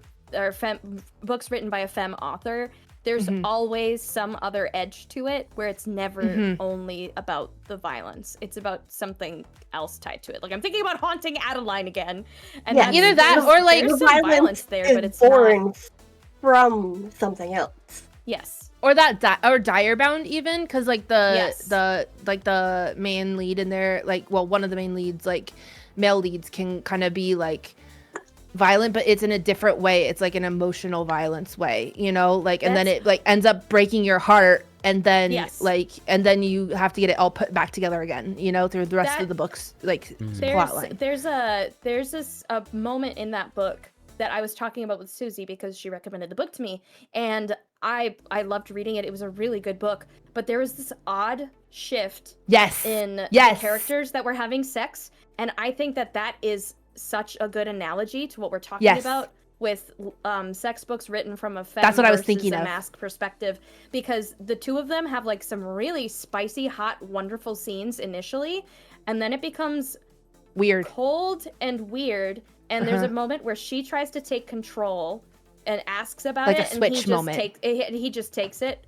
without even like paying any attention to it, and she's still having a good time, but it was a turn off. It was really Yes. interesting to be reading this sex scene that was well described, but to actively be like, something is really wrong here and I feel uncomfortable and I don't know why. Yeah. And I think that discomfort is way more present in some of the I've read bits and pieces. I can't even remember the last book I read by a mask author for smut, but it's the same vibe. It just doesn't. Yes. I don't feel settled. You don't It's feel that the same vibe. security. That's what I was. Yeah. Mm-hmm. Anytime I've read a book, dark romance style, from a mask presenting author, the moment it gets to anything that leads up to smut, uncomfortable the entire time. There have been so many books that the moment it gets there, like, I already didn't like the book. The moment it gets to the smut, I just close it and get rid of the book. It's like, no, Yeah. I cannot. This is not. Just the vibe This you get. is assault. Yeah. This is just in straight up. a deviation from our immeasurable disappointment with men or mask presenting people, Chuck Tingle comes in to save the day. Yes. Okay, wait. I see Okay, him foaming yes. at the mouth, being like, Chuck. Chuck. Okay, I have not read his actual serious novels, right? Because a lot of them are kind of like joke novels, right? But the thing is, like, even when they're joke novels, you can tell that he's taking care with his characters, right? And things are generally like very like consensual. And so I read Trans Wizard Harriet Porber and the Bad Boy Parasaurolophus, right? And in that one, both of the characters are trans. And this is a spoiler, but there's a moment where they're in the woods having sex, right? And the bad boy Parasaurolophus, right? He, exposes himself and he's wearing a dildo and he's like, this is my dick. And that's what it is. That's what we're calling it, right? And then the same thing, it was like very like trans affirming. And then Harriet Porber was like, this is my pussy, referring, to the bussy, right? And that's what it is, right? Yeah. And it was just like very trans affirming. And like, I haven't really read that much like trans, novels, fiction or whatever. And so I was like, wait, this is like really cool. Like, I really like this. And, like, they had the most amazing sex that they were, like, flying in the sky or some shit, right? And I was like, this is great. So, like, it's still absurd, but it's also, like, very consensual, very, like, affirming of the characters and who they are. And, like, you can tell that they love... Yeah, it's very empowering. Like, I'm not trans, but I thought this whole thing was so cool. And I liked it a lot. And I felt like this was, like, a wonderful, like, positive depiction. And it was great to read. I read the whole book. It was great. And so I feel like Chuck Tingle is like the only male author that I've read so far where I was like, I like your stuff. It's good. Yeah. That's what I got. I'm really curious about the Chuck Tingle book that's about a building. I can't remember what the title is. Oh my god. It's something about something dimensional. There's that one that I put in the server that's about a spaceship and a girl. And that was really hot. Oh, my husband was telling me about that one. Yes, it's so good. It's so good. Yes. I love it. Anyway, sorry. You guys are so fine. These we should make a list, honestly, of all the books mentioned because there's been so many. I'm finding that things really cool, though. Remember I've been opening links for several of the ones that were suggested to me, so I'll just open links for the other ones too. That we've talked about. So I guess this dovetails pretty nicely into one of the questions I prepared, which was, do you feel anxious about being judged when sharing your tastes? Fuck no. Yes. I don't give a fuck how dark I'm reading. I'm just sitting there just like, this is what I read. You don't like it? Okay. This is what I like. I like some quite dark stuff like non-con and stuff like that. It's why I prefer like 3D and like drawn pornography rather than real stuff, because I can be sure that like it's done ethically. Nobody is actually going through what is being depicted, it's not like right. And like I think that people will judge me, particularly because I have been a victim of non-consent like a lot as a child, as I'm sure many people have who are watching and possibly even on the panel, but like people think that I think people who haven't like engaged with that much think that having that kind of kink means that that what you went through isn't valid, or it wasn't that bad, or that you must like not be being truthful about what you went through. And a lot of people who have been the victim of real life non-consensual activities do have kinks around non-consent. And I think that it's Yes. important that we talk about that and 'Cause it's about Isn't that normalize back it. It's a healthy agency. coping That's the cool thing. mechanism. It's It's a coping healthy coping it ties mechanism. into exactly what Susie was talking about, where in reality, when you do have engagement with kink, it is specifically with boundaries and safe Yes. words and rules and consent, and you usually care a lot more about what the other person thinks when it is in that kind of scenario and everybody has to like kind of play by the rules, for lack of a better word. And it's just interesting to frame it from that context. I feel like the only kind of I don't know, literature pornography rather that I enjoy that has like non-con is usually drawn or animated or it's written about. It's the same Yeah, kind of thing that because- you described. Yeah, for me, that feels safe, and I can relax Yeah. and enjoy it without worrying that someone is actually Right. being a victim. Even with like studios, there was that woman on, there was a documentary called The Dark Side of Porn, I think, where she, even though she did not say no, was, someone did an act on her while she was restrained that she hated, and she felt like she couldn't say no because then you just get like, they'll stop, but then they will never employ you again, and like you'll be dismissed from the set, etc. Yeah. And There is like, a punishment for using so your safe even words. in the context of Exactly. like a studio, which is usually controlled and they have Contracts like and- onboarding and debriefing and contracts, etc. Yep.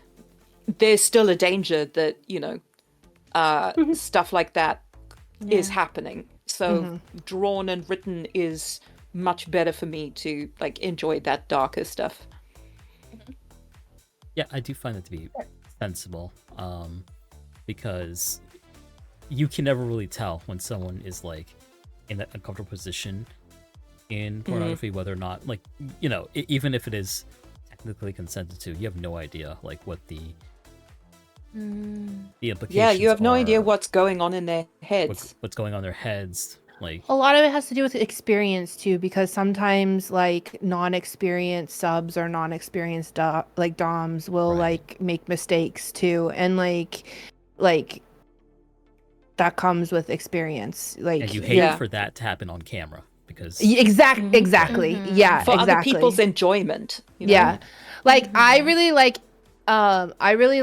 it when I know that like all parties involved are like experienced and like I've seen, work from them before, and then I'll enjoy it like on a like an IRL basis. I'll enjoy their work. Yes.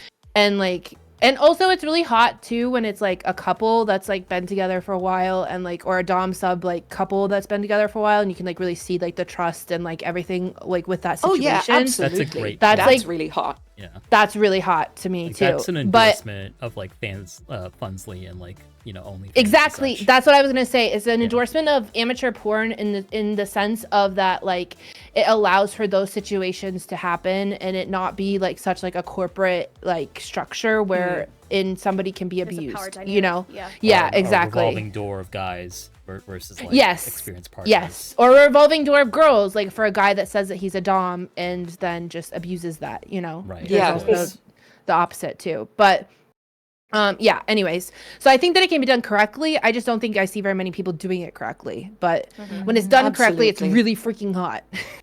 Yeah, you are so right, Susie. Like 100% on the money. Yeah.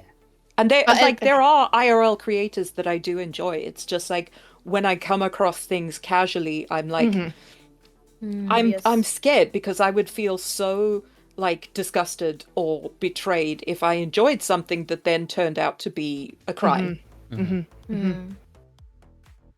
Yeah. Okay, Yes. I'm gonna go a bit more in depth on my answer rather than just fuck that. Yes, But- please. There's a series I've read recently. I absolutely loved it. It is more closer to the pitch black kind of dark romance, where the people that I do know who read dark romance have all put it on a DNF list. Mm. Not a single person I know has finished even the first Yeah. book. DNF stands for did not finish, by the No. way. Yes. And I was thinking, do not fuck with. they well, That's Same. DNF Similar, FNW. similar. But like they've actually tried to shame me for liking this, and I just sat there Oh and no, was like, that's okay, bullshit. Mm. well, just because I enjoyed it and you didn't doesn't mean anything. Don't yuck other people's yums. It's like, yes, it's dark. Yes, it is extremely non-con and mindfuck. He's literally fucking with her mind, haunting her, pretending to be a ghost in her house. Wait, who is it? Which one is it? Haunting Adeline? No. Haunting Adeline is baby compared to this one. It is. Oh, really? Undyne's like, GG6. It is by GG6. The series is I Will Break You, and then I Will Mend You. Okay. sounds good. Well, this is actually directly connected to another one of Atra's questions that he sent us ahead of time about Yes. people making assumptions based off of the literature that you read about your morals and your like Yeah, interests. Undyne. Go ahead and like read who the you question, are as actually. a person. Yeah. Yeah. The question is, what do you say to people that that say the works you consume are reflective of your real life personality and values?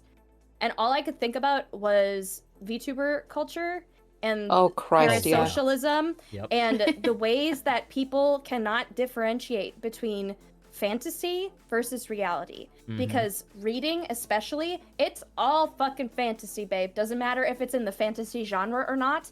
Like you are experiencing a separate world and story and situation, and I can like it as much as I want. The things I read about, I don't necessarily want to happen to me. And even if they did happen to me, they would be happening under a very different context with with like the things that are involved in kink to be safe, like the safe ways to practice kink. That would all be tied into it. But like it's very bizarre for people to say that to It's me. like, yeah, I don't enjoy understand it watching at all. boxing. It doesn't mean I support people getting beaten up in the streets, you know? Exactly. Yeah. Like it's all contextual, and the contextual situation with smut is that it's fiction. Like it's a fictional story, and I can buy into the characters and love them together, or love how like fucked up some of the stuff that's happening is, or be turned on by it. That doesn't say anything about my character as a person. Yeah, it's like- safely contained. It's not Yes. real. And you can relax and enjoy the concept that you Precisely. are like creating in your head. And it's not hurting Exactly. anybody. It's literally the safest way to interact with any kink. Any kink. Yep. Because you're the only one consenting. There's no other person to consent when you're reading a novel. Like it's just very interesting to think about. Yeah. It just reminds me of that meme, the myth of consent. It's like, I consent. Like MasterCard's like, I don't consent. Isn't there someone you forgot to ask? Isn't there someone you forgot to ask? MasterCard, Visa, It's just VTuber PayPal. Oh my god. Jesus, yes.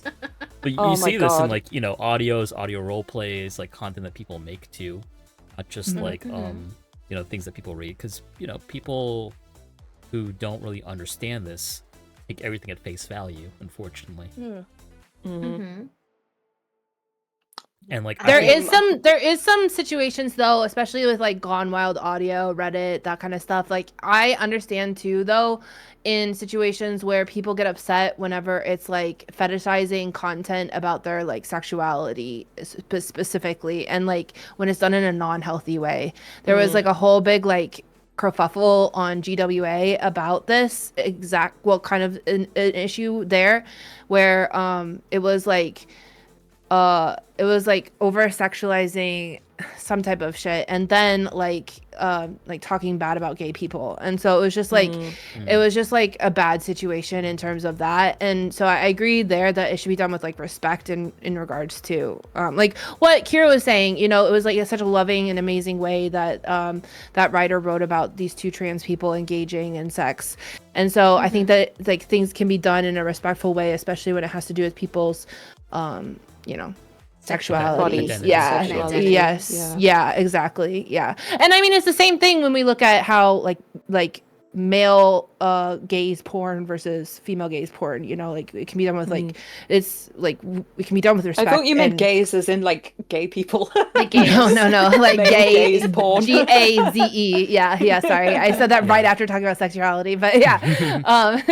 Well, I but think the yeah. dividing line here is dehumanization. Like, if you're Yes. dehumanizing other people through the content, Yeah. then it is beyond just the individual thing that you're And not in a reading. fun way. It's promoting something Yeah. that is harmful against other people. Yeah. Not like in a pet play way. Right. If it's in a fun way, there's always elements of consent, though. Like you Of can course. see Yeah. it too in the way that it's written. Yeah. Both people, both characters, both entities are like into it. Yeah. Yeah, because the example That's that I like always the- give is like race play, for example. Like, Yes. it's not very many people's things, but I also do accept that it is some people's things, and that creators can make it and make it in a way that is not Respectful. dehumanizing. Yeah. But I also just tend to apply a much looser definition of these things to like porn and like fetishes and kink, in my opinion. In Right. this podcast. Kira, what were Yeah. you gonna say? Oh, because like in Space Raptor Butt Trilogy by Chuck Tingle, like I told you, there's like that thing about where the Every time sub. she says So it. funny. Yeah, I know. That's why I'm laughing too. Shut up, me too. But the sub, who is the human man, he's the one who initiates being called a filthy little gay boy. The raptor who's the dom does not start that. Well, Right. Johnny He Jellyjaw does does that. the same kind of thing. I hate that Yes, we're thinking because John Johnny- at the same time. Yeah, Johnny Jellyjaw likes degradation, but like Yes. he invites it, he initiates it, and it's all that thing that Atra said earlier about like it's about your agency, it's everything that we've been echoing, you know, off of each And- other. It's about consent, you know. Yeah, Everyone and that consent can likes be what's withdrawn happening. at any time. Yeah. Yes. He is our filthy little gay Exactly. boy, yes. Yeah. Slash affectionate. Yeah. Slash affection, said affectionately. Such affectionate. I'm dead. Based on the what do you say to people, I 100% have sat there when someone has tried to shame or belittle me for the shit I read and go, okay, well, you're Christian, right? Did God ask Mary's consent to put a baby in her? He did it. That shuts them up usually. Mhm. He just informed her via angel message. He was like, "That's just It gonna wasn't- happen." Exactly. It wasn't even God who told her. It was a messenger. It's like, you really want He didn't even have the there? decency to tell her. You're so right. He didn't even have the decency to tell her he impregnated her himself. He was like, "Yo, It Gabriel, takes a go down and booty do that call shit to like for a me." whole other level. Yeah. Like the Holy Spirit jizzed in you. Sorry. Spiritual booty call. So, like, anytime someone tries to shame me for that, Via I Christian text know- message, aka angel. Yeah. if I know what kind of stuff they read or anything, I usually bring something up about what they've read. It's like, okay, well, what about this? Or this? Right. I make them think. It's like, you can't actually shame me, mostly because I don't care about what you have to say about me. 100%. I have no shame The anymore. The only person who can shame me is me. Mm-hmm. And even then, it's kind of hot. Exactly. Yeah. Yeah. And I'll sit there and even reading my fucking smutty little books, like, damn, I am a filthy little freak. Yeah. Okay, that's kind of hot. Yeah. But again, it's damn, I'm a filthy little freak / affectionate. Yeah. Yeah. You initiate No, it. even when it's not / affectionate, when it's just degrading myself, it's like, yeah, I'm into it. I've definitely Okay, had those I have something to moments. say about. Oh, go ahead.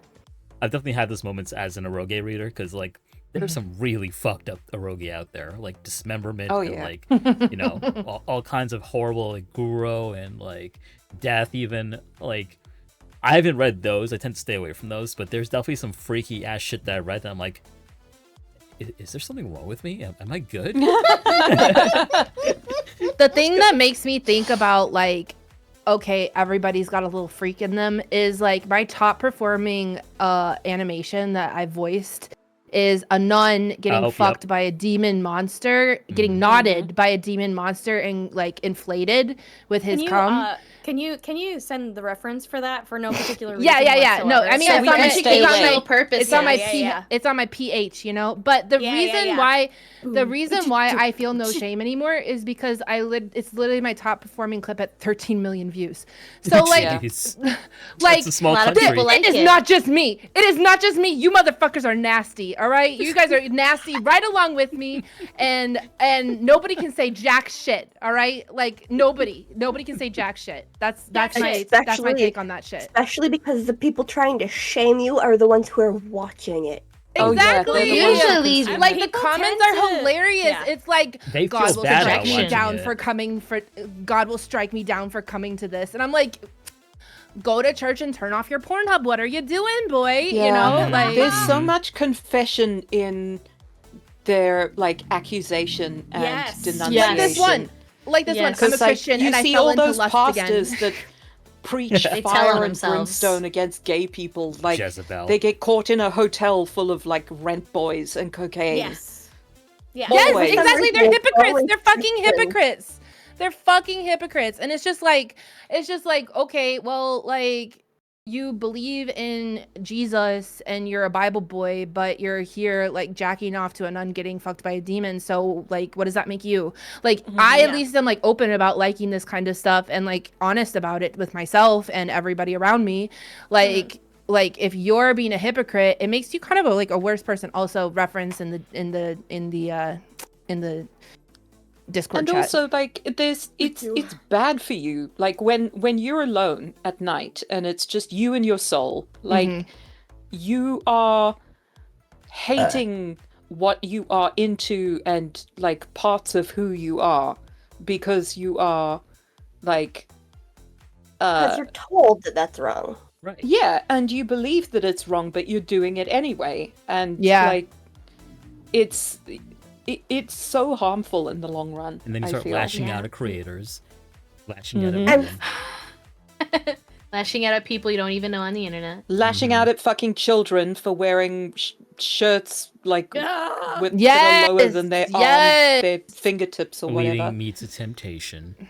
Yes. Fucking gross. Yeah, I feel like it's time to look in the mirror and do some reflection when Yeah, You just need like- to stop blaming other Exactly. people for their problems. You need cum Yeah. Jesus. You don't need regular Jesus. You need cum Jesus. And you need to take a real hard look at your own like proclivities and understand who you are as a person and go to therapy. And instead of like projecting your own insecurities about yourself onto others, you know, like there's a definite like freedom that comes with being sexually open and like knowing who you are and your own kink, and like there is a certain type of like nastiness that festers in you if you like cut yourself off from all of that and view it as a dirty nasty sin instead of like embracing it and being open about it. In order to deal with darkness, you have to acknowledge that it's there. Yeah.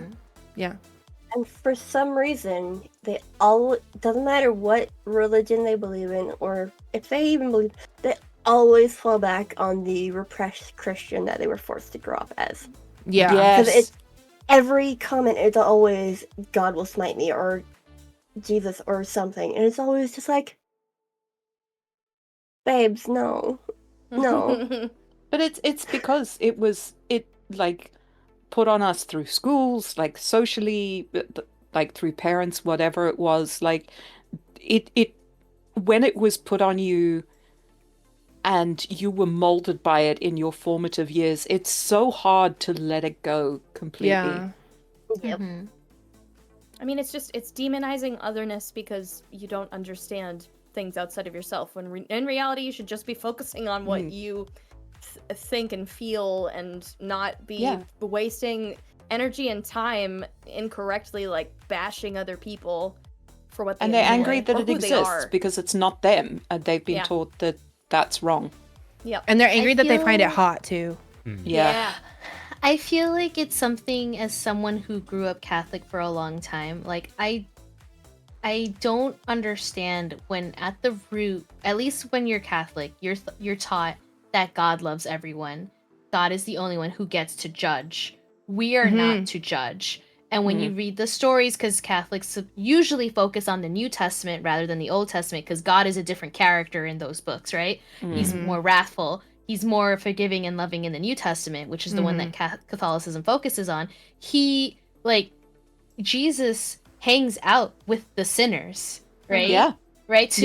And he tries with to hoes live and by... prostitutes. Yeah, and he tries to live by example, right? It's not about telling everybody what to do. It's by trying to be the best version of you and hoping that other people see that and also want to be the best version of themselves. And that really resonated with me as a kid. And that's the part I enjoyed about my religion when I was growing up. And then I found out the things that people actually focused on weren't that. It was more like the institutionalization of religion, right? Because I was an altar server. I wanted to be the Pope. I was man, I would be so good at reading the Bible and making it relatable to people. This would be great, Yes. And they're like, well, you can't because you're a woman. And I was like, wait a second. Wait a goddamn second. Yeah. I was the same way. Literally the same way. Just ordained their first ever female archbishop, and people are losing their minds. Yeah. Because it is traditionally it's a patriarchy, and it is a patriarchy. So I started to basically question things, right? Which it starts to fall apart when you start to question things. Oh right? yeah, And so I was like, I don't understand. If I believe in God and I love Him and I want to share His love with everyone, why can I not do that in more of a leadership capacity? Yes. Because I don't know why I can't shy away from leadership. I want to do things. I want to help people. I want to guide people and stuff like that. Yeah. And so that's one of the first things where I was like, this don't Something feel ain't right here. Yeah. This isn't right. And then I remember being in 9th grade in my all-girls Catholic school, and there was another girl in my class arguing with the nun who was the teacher, and she was saying, why is masturbation a sin? Wouldn't you rather us masturbate than actually have sex with a boy and potentially get pregnant? And the nun couldn't say anything. Well, also masturbation is only a sin if you're a man. Masturbation is a sin because thou shalt not spill thy seed upon the ground. Women don't have seed word to of the spill. Bible, according to the actual word of the Bible, but they totally make it way more about women cooming than men cooming. Oh, absolutely, because I was told masturbation was a sin, and I felt so I was so fucked for so long because I kept trying not to, but I really wanted to, and if you read the Bible, it's fine because our seed does not spill. Right, but if you're an impressionable preteen. If you're an impressionable preteen, going to, all girls Catholic school, and you're being told masturbation is sin, and you feel terrible about yourself about something that is actually very natural. And again, you don't know Christian guilt how to question those things. Yeah. and it's the whole dressing modestly as well. That the discussion of dressing modestly comes in a passage where they are talking about ostentatious displays of wealth. You are supposed to dress in that does not show off your wealth and is not what's the word? Not obscene, but I almost think about gluttony or greed. You're not supposed to dress in a way that is showy of how much money you have. Right. It is not about how much of your shoulder you are showing. Which, or, can we just being able to see an ankle? Can we also just talk about how the Bible also says that it's harder for a rich man to get into heaven than it is for anybody else? A camel to pass through an eye of a needle. Yes, exactly. And me, pastor's kid, totally getting a 0 right now. But but than anything else, okay. But very nice anti-capitalist statement in the Bible. yes. But now there's so much money worship and and all of that just kind of feeds back into itself. Okay, at the end of the day, why are you looking over my shoulder at what kind of smut I'm reading? You've got a whole bunch of they old don't shit. actually believe in anything. Yes, it's power and control. That's exactly what it is. It's not actually about the morals of the situation at all. It's about it's about like People bending wielding to your will or your design, or not trying Yeah. to think outside of the box. Yes. So they don't And enriching question. you.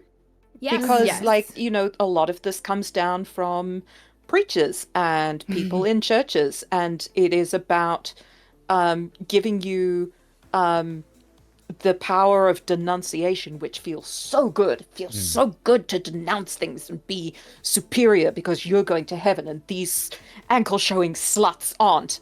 And you attend church, you spread the message, you bring other people in, you give donations, It's a pyramid particularly scheme. these mega churches, like preachers, you know, there is a lot of like prosperity gospel shit mixed in with that.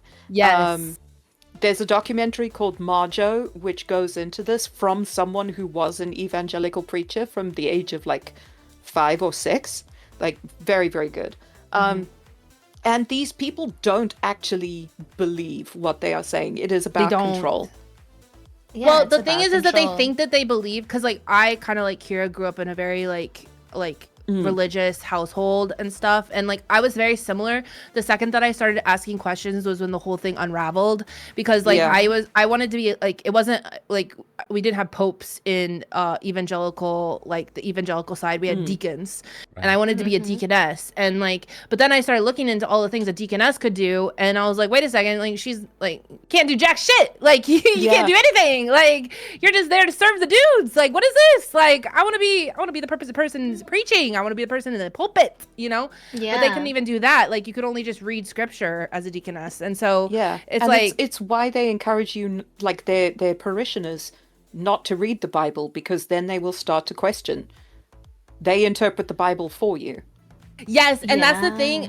Like that is the big thing, is like there's all these things like the Book of Concord, like the like catechisms, like all of these like reinterpretations of the word, and then like also in like the study Bibles are really big. Like that's what fucked up everything, because like the study Bibles literally just have their own theologians going through and then reinterpreting like that word like underneath the word. Like it's usually like half the pages like the notes from the theologians telling you what to think about what is being said, and then half of it's the actual Bible that was written, you know. So And so I think that's what it is. Like when you think for yourself and you read things, you come to your own conclusions and you figure out what makes the most sense for you. And so I think religion can be really cool and really helpful for people, but once it becomes institutionalized, now it's not about, you know, being the best version of you and helping your fellow human being. It's about control. It's about a power hierarchy. And that's why I think that dark romance is so great, is because it brings the control back to you. You know? Nice, Like, Susie. because it makes... Oh my god, Susie, that was the most amazing segue. I'm so I would be bowing right now if I wasn't a PNG. That's why it's so great, is because it brings the power back to you. It brings it back to the people. It brings it back into your own hands, your own control, your yes or no, your safe word, whatever. You know, Yeah, like the agency. The agency, yes, yeah. So you can experience all those dirty, dark, terrible things, but in a healthy way. Because you're in control. You choose when you open the book. You choose when you shut the book. You choose what you want to read. choose which books. Yeah. Yes, it's all up to you. And like, if you withdraw consent, all you have to do is shut the book. So Exactly. the book can't leap into your brain unbidden. Yes. And it can't tell you to wear long skirts. Yeah. Sorry, I have can't trauma. tell you to wear long skirts. I can imagine. Yeah. I think you Fucking had an even wild. more like forced modesty than I did. Girl, we'll have to talk. We'll have to talk. Well, that'll be one of the future episodes: religious trauma and sex work. Well, Oh my God, I that'll be the episode volunteer! that happens after we stop filming, and the discussion goes on for another 2 hours. Okay.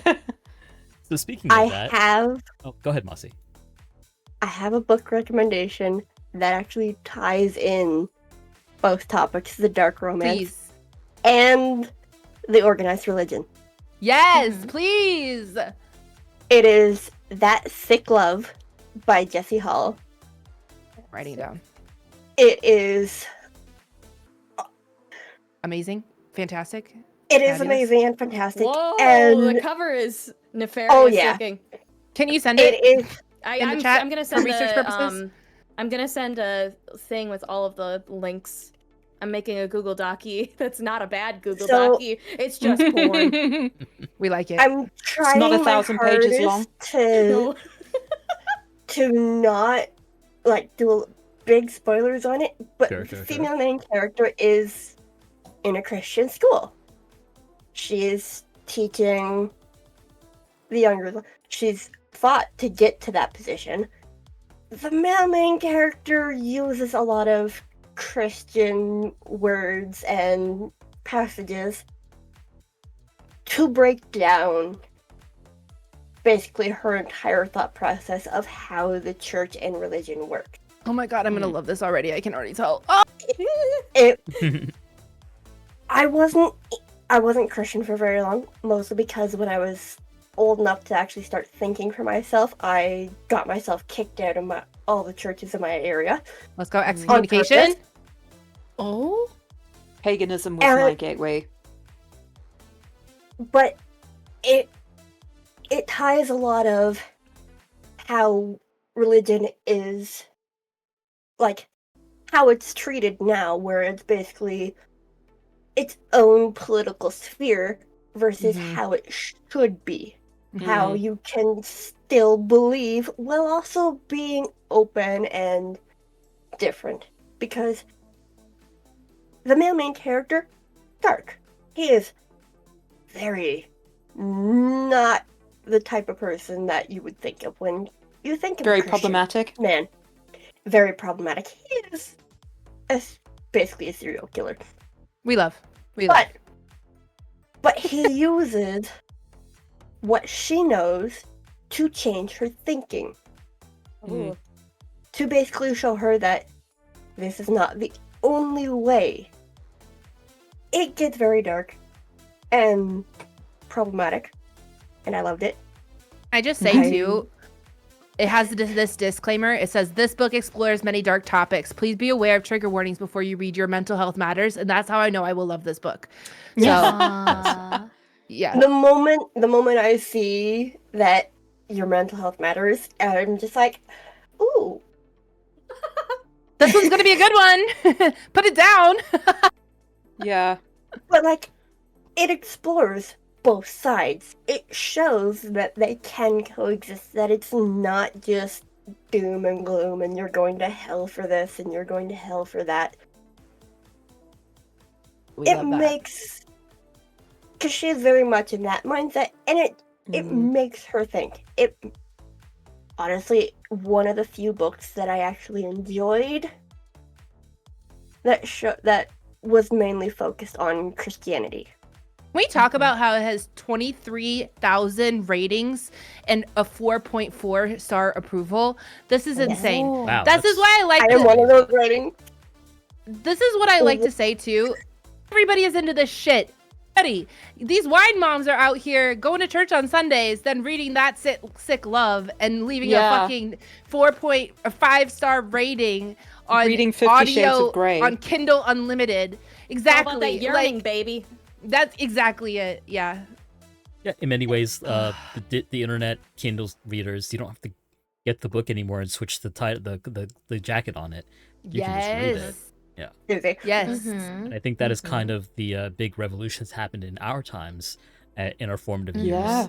Is that The you ladies know are you didn't have to nasty. sneak magazines from a sibling, or you didn't have to sneak around the library to find the smut. You could just go on literally anywhere. Oh my and god, find it. there's a great there's another great comedy from the 80s called No Sex Please We're British. And it's an absurd comedy. It's a farce where a guy finds a porn magazine, and this is back in the days when porn is illegal, and he's trying to get rid of it, and it keeps coming back to him in more and more ridiculous ways. Yes. Wait, when you said porn is illegal, what do you mean? Like, pornography was illegal.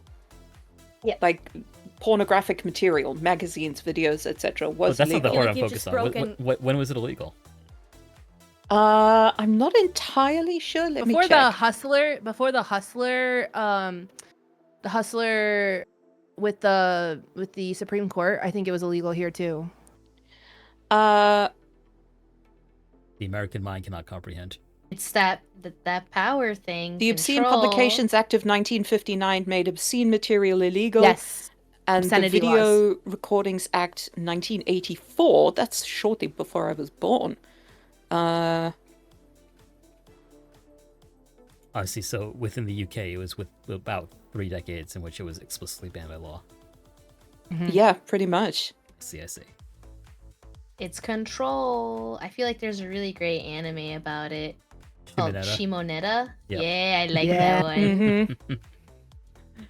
It's good. But yeah, it's Psychopaths just... is also really good too, if we're talking. Ooh, I love Psychopaths. Me too. I love Psychopaths. Is that about porn? No, but it's about no. thought crimes. Yeah. The So, sale of similar. hardcore pornography was largely illegal in the UK until the 1990s. Wild. Wow. Yeah. Yeah, and That's not that long ago at all. there is still, like, where I used to work, there was still, like, shops with the brown paper and the blinds on the windows that's like an old-fashioned sex shop where Yeah. it's just this, like, it's just this store and it's just blank blinds and you go in and it's like, you know, pornographic videos and things. I mean, I'm not gonna even go there, but anyways, yeah. We're gonna have to go back to shilling video. We're going right back You know what I'm saying? Yeah. Selling videotapes on the side of the road. Hey there. Yeah. Hey there, fella. You want to buy some DVDs. porn? Hey, you want to Opens see my the jacket. DVD? Yeah. They do that in Japan still to Like, this hey day. Mac, want to buy a sundial from Hercules? Oh my god, I love it. Sundial. This actually dovetails pretty nicely into a question I had. And by the way, chat, feel free to get those questions in. The depths usually is about 2 to 2.5 hours long. We're getting up on that time. So if you have any sort of closing thoughts for our panel here, any questions about kinks and smut and where to find it, go ahead and get those questions in either via chat or the pinned link up above. But this question pertains to hentai, actually. Oh yeah. And we did touch on it earlier, but I want to ask it again just so if anyone had further thoughts on this. But as anime people on the internet, inevitably we must draw the comparison to hentai. What does hentai get wrong about erotica, and what does it get right? What do you wish you saw more of in the visual medium? Trying to cram too many fetishes into one What? piece of media. And Like- making it just Really about the quick. fetish. To the point that nobody can be into all of the things that they are doing at the same time. So, like, Yeah. if you have a Stop couple trying of... to paint a broad brush. Yeah, Yeah. exactly. Like, if you're making, like, feet content, make feet content with one or two other things thrown in. Don't make it feet and spanking and anal and fisting and, like, gagging and, like, Inflation. 900 million other things. Yeah, The exactly. kink buffet. Yeah. A kink buffet. And The they more- go so far as well. Kink Like, Cracker Barrel. there was one that Ew, not Cracker Barrel. there was a terrible one about, like, someone was a vampire and to become a full vampire they had to do, like, ridiculous sex to these women, and, like, he did the whole fisting thing, right?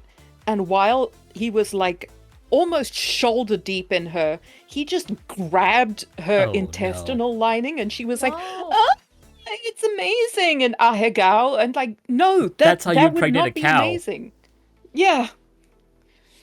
Okay, sorry. I'm done. I'll No. stop He ranting. grabbed her what? Well, to Welcome that, back. like, kind of tied into that, and tied into what He Susie grabbed her said. what? Intestinal lining. Well, Not uterine the lining. inside of her intestines. From while her he was butt. Her hot shoulder dog deep. He casing. just grabbed a handful. Ah. Your own personal anyway. puppet. I'm dead. If you, God fucking damn. Elmo doesn't feel right. If you cram What? all of those kinks in too, you're trying to pay attention to so many things at once that it doesn't leave room for the plot. If you Yes, are exactly. focused on a specific thing, a specific window or avenue in whatever episode or whatever series, it's going to allow you to actually flesh out the world, the characters, and the environment so that you can enjoy those characters interacting with each other more. Like, we were talking about self-insert earlier. I don't really Yes. self-insert into most of the books I read because I think the characters being with each other is hot. Like, it turns me on for two people to be together after you read about all of the shit that they go through and experience and how they're feeling. It's just hot. And I think it's the same thing in an anime or like in a hentai, where if they are actually developed so that you can appreciate who they are as characters, you infinitely appreciate like what they do as characters much more. Yeah, But I think that male porn is missing honestly. that, you know? Yeah, exactly. Yeah, This is yeah. what hentai tries to be too hard on the self-insert. So that's why, like, it just assumes that the protagonist is, like, this experienced sexual demon who, like, can do everything, you know, fuck as long as I want, have all the kinks, and, like, have no Come personality. we like lose sight 87 with, times like- in one session, Yeah. and still come buckets every time. Well, let's not talk down on people who can come a bunch. Like, let's. Yeah, no, like, we deserve to be respected. I love take that, my but sink. it's not. Me I'm too. saying Okay. it's not realistic. I mean, Not that it's not hot. I mean, Or not you a know. standard. I have documented. standard. I have documented proof that similar numbers are possible, but 87 times. but It was a Fuck, minotaur. Caesar. We don't talk about it. yeah, Mystique is like like, we don't talk about it. We don't talk about it. But like, we also lose sight that sex is supposed to mean something too at the end of the day. Yeah. Like, it doesn't have to be like this like spiritual experience, like, you know, that Bible thumpers want to make you feel like it should be, but like it does mean something. Like, it is an experience. Like, it is supposed to have like evoke feelings. It's an to, intimate like, in act. you. Yeah. Exactly. It's supposed to evoke intimacy. Even So if that, like, even if that intimacy isn't deep, like you're not in love with the Yes. person that you're with, or Yes. really know them that well, you still want to. It still has something. Like, you don't feel Yeah. nothing while it's happening, or And when you- while it's happening. when you start to feel that nothingness, I feel like that's where like porn addiction can happen, or like Yeah. whatever. Desensitization. Yes, you go. desensitization. I can't fucking say that word. Why can I not say that word? It's But- a bit of a tongue twister. Yeah, I feel like that's when that can happen, when you lose sight of like, you know, that like, Absolutely. the People. orgasm is supposed to make you feel something at the end of the day. And in a lot of hetero porn, they completely ignore the male perspective, and you're only getting Yes. 50% of the experience. Whereas And in- I hate that. I hate that I can't see the male pleasure. And like when he comes, like in hentai, Male when the men moaning. come, Oh, bro, Yeah, some there's no people don't moaning, even want to there's hear nothing. men in like porn. Like, I the know, people it's yeah, fucking it's just like crazy. this- it's just like this They're so out fire of touch with hose their of own cum that comes out, sexuality. and the guy's not even like grunting You don't see a or cunt. pulling a different face. It's just like If he No even penis has a either, face. just like Nothing. phantom white filling up a womb. That's all you Exactly. Yeah, I see. feel like we get more male perspective, like genuine male perspective of intimacy and sex in smut. And that's one of the reasons why it's so absolutely. hot, rather than like watching like just, you know, the top thing on Pornhub. And also I feel like that's why people delve deeper and deeper into some like taboo in certain ways, because of I'm tired of quiet squirters. Kitty Chan's cracking me the fuck up. But like I feel like that's why we just see that like drop off, you know, and like that desensitization of that kind of like well, the male's experience is part of the female's experience. yes, yeah, that's what And, makes it so like, hot. Like When that's missing, like it's a major part of the experience. yeah, like every man should be required to read some smut. 100%. even if the smut is only from one person's perspective, if it doesn't have like a dual perspective, it shows it shows a lot about what is going through that other person's head through their actions and what they say. Yeah, and what if he's they do. grunting or like Yeah. pulling Mhm. faces or saying stuff, you know, Yeah, Mm-hmm. even if it's only like, "Oh, baby, you're amazing." yeah. Like, you know. Somebody grabbing you by the throat or grabbing the protagonist by the throat and saying "you're fucking mine" while railing them is always going to make me feel more than just Oh, silent yes. clap, clap, clap, clap, clap. Yeah. Yes, please inject that into my veins. Not the throat grabbing, but the other part. Yes, yes, yes, Well, yes. this is like where hentai, where like the protagonists are like figuring out sex for the first time, for example, is way more compelling than like some hidden demon who's like, you know, Yes. having a fuck party at like Kinky Cracker Barrel. That's what Yeah. that's what I'm saying. Like kinky cracker i- barrel. if you even need get it. the face, because I Right. feel like I've seen a lot of hentai where like it's just The all guys just no focused. face. Yeah, Yeah. it has no face. Yeah, often they don't or, even or have it's a a face. shadow. They either wear a mask or they just don't draw the face on Or the it's- guy, yes, and it's it's- just a But I shadow feel like over that- where Because the like these eyes are. people think that they're being cucked by the protagonist. Well, and it's also for self-insert purposes. We talk about how we don't necessarily self-insert into the smut itself because we just enjoy reading it. But like that's the thing is like a lot of that type of porn is like meant for self-insert too. Right. Like it's like From the male it's gaze. weird. Yeah, exactly. It's weird because it's like making like them feel like they're the ones having that sex, and then like and I feel like that's why they always make the penises so big. And like there's this weird kind of homoeroticism that happens with like men these days. Sorry. Like it is like It's like true. because like there's this weird kind of like it You're must right. be like the most like the men in porn usually are like what gay guys would like. You know what I mean? It's not Yeah. even what a lady wants. It's not even what It's like Yeah. like ripped you know what I'm hairless talking about? twinks. Do you know what I mean? Like yes, Well, exactly. It's like all of the memes and all of the things that are about the male versus female gaze for like celebrities and characters and shit, and people just do it's not what fucking Pete get it. Hegseth wants the army to be. Just Yes! ripped hairless twinks. Yes. yeah, like it's like they have Warriors. some like weird ass like like it's like they're gay inside and they just need to come out, you know? Like Yeah. I like but sorry. But like there yeah, the weird homoeroticism that happens in porn is like something to be like something to be looked at because like I just feel like also I hear like a lot of gay friends, they talk about like how their first experience was like looking up like they would pay more attention to the guy's cock and the guy like how the guy Yeah. looked in the porn than like what the woman even looked like, or like it like meant like if it means something to you about what the guy looks like, you probably are some kind of like you're kind of some kind of fruity, you know what I mean? Like you might be on the queer Yeah, spectrum, you might which not is necessarily fine. be gay, but you might be Yeah. bi, and you like need to like explore that a little bit, you know There's what I an mean, entire and not be website ashamed of called that. Hot Guys Fuck, which literally is hetero porn, but it's all focused on the guy. Oh my god.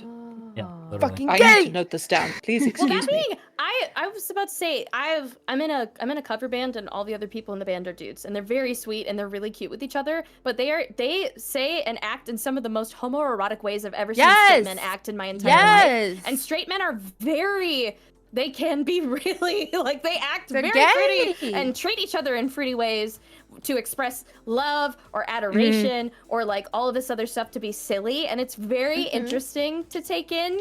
And That they can I- only do it as a joke. this. The male gaze. I Yeah. feel like Okay, bookmarked. I'm back in the conversation. I feel like they may be at least a little bit fruity, like you said, Susie. But also like I feel like just being like friendly and like a little sexual that way with your friends like should be normalized. Like, you know, kiss your Yeah, homies it goodnight. absolutely should. No, Like it should, without it absolutely. necessarily meaning anything about Oh, like I don't know your identity. I And totally and agree its with you. quality. No, I Definitely. totally Absolutely. agree with you. I 100% Absolutely agree with you. If Right, anything, because I just it's- think it ties into what their perspective is about what that kind of That's stuff what I'm looks saying. like or what it means. I think regardless they're of what free from toxic masculinity, you know? Oh, they absolutely are. And that's I- what we need more of. And Uh-huh. like I just think No, if it's- everyone it's- kind of accepts that maybe they're at least a little bit gay, right? And that it's okay to like Like express girls. affection Most to your girls homies. Are Yeah. like, okay, I'm a little bit gay, and I will like kiss my friends and stuff. Women are hot. Right. Or And- even and if it's they fine. Men after identify one bottle of as soju, straight. women after one bottle of soju. But like women can hug each other and cuddle and watch Yeah. movies Yes. and be Just- at least from emotionally a intimate without it Western- Yeah, meaning make out a anything. little bit. Yeah. Yeah. Yeah, from a Western perspective, because like when I was teaching in Japan, I taught middle school, and like the girls were very affectionate with other girls, and the boys were also very affectionate with other boys, right? And it was normal. It's like, yeah, It they're shouldn't just be a hanging gendered out. thing. Yeah, it shouldn't it's- be a it gendered shouldn't thing. be. Period. Intimacy shouldn't but, be like, gendered. Yes. No. But like, you know, every country and every society has their, you know, fuck ups with the way they raise Oh, the yeah. people, right? But Yes. like at least like it was nice to see that like it wasn't like shamed for you Yeah. to like be hugging your bro or like sitting in his lap, you know? And I was like, I like this. This is pretty nice. But yeah, but they have, you know, Japan has its own gendered issues. So, but yeah. Oh, it has many. Yeah, boy, like yeah. all societies.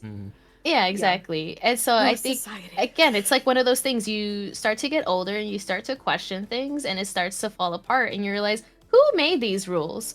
Why do they have to apply to me? They don't make Yes. any that's sense. because Yes. we are growing, like daily evolving people. Like we are shaped by our Yes. experiences. We learn new things every day. I'm not the same person every day that I was the day before. Sexuality and identity are a spectrum, and they can constantly shift and change in the same way that consent can be given and it can be taken away because you are changing as And the as, parameters time is of progressing. consent can change.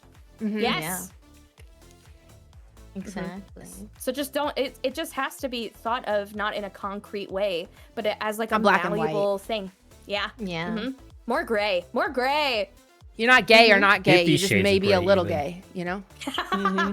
Hetero-flexible. At minimum. Hetero-flexible. Yeah, yeah. Everybody's hetero-flexible at minimum. And I would go so far as to say everybody is mandated to be a little gay, all right? In my You should have dictatorship. Is it your liberals want. government? Yeah. I'm for it. In my dictatorship. Everybody is required to be a little gay. Sorry.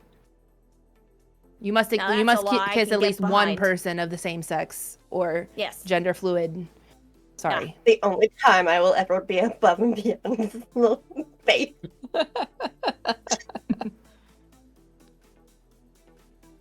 All right. I think to sort of bring it home, let's say you're speaking to a friend of yours that has never explored dark romance, smut, and so on.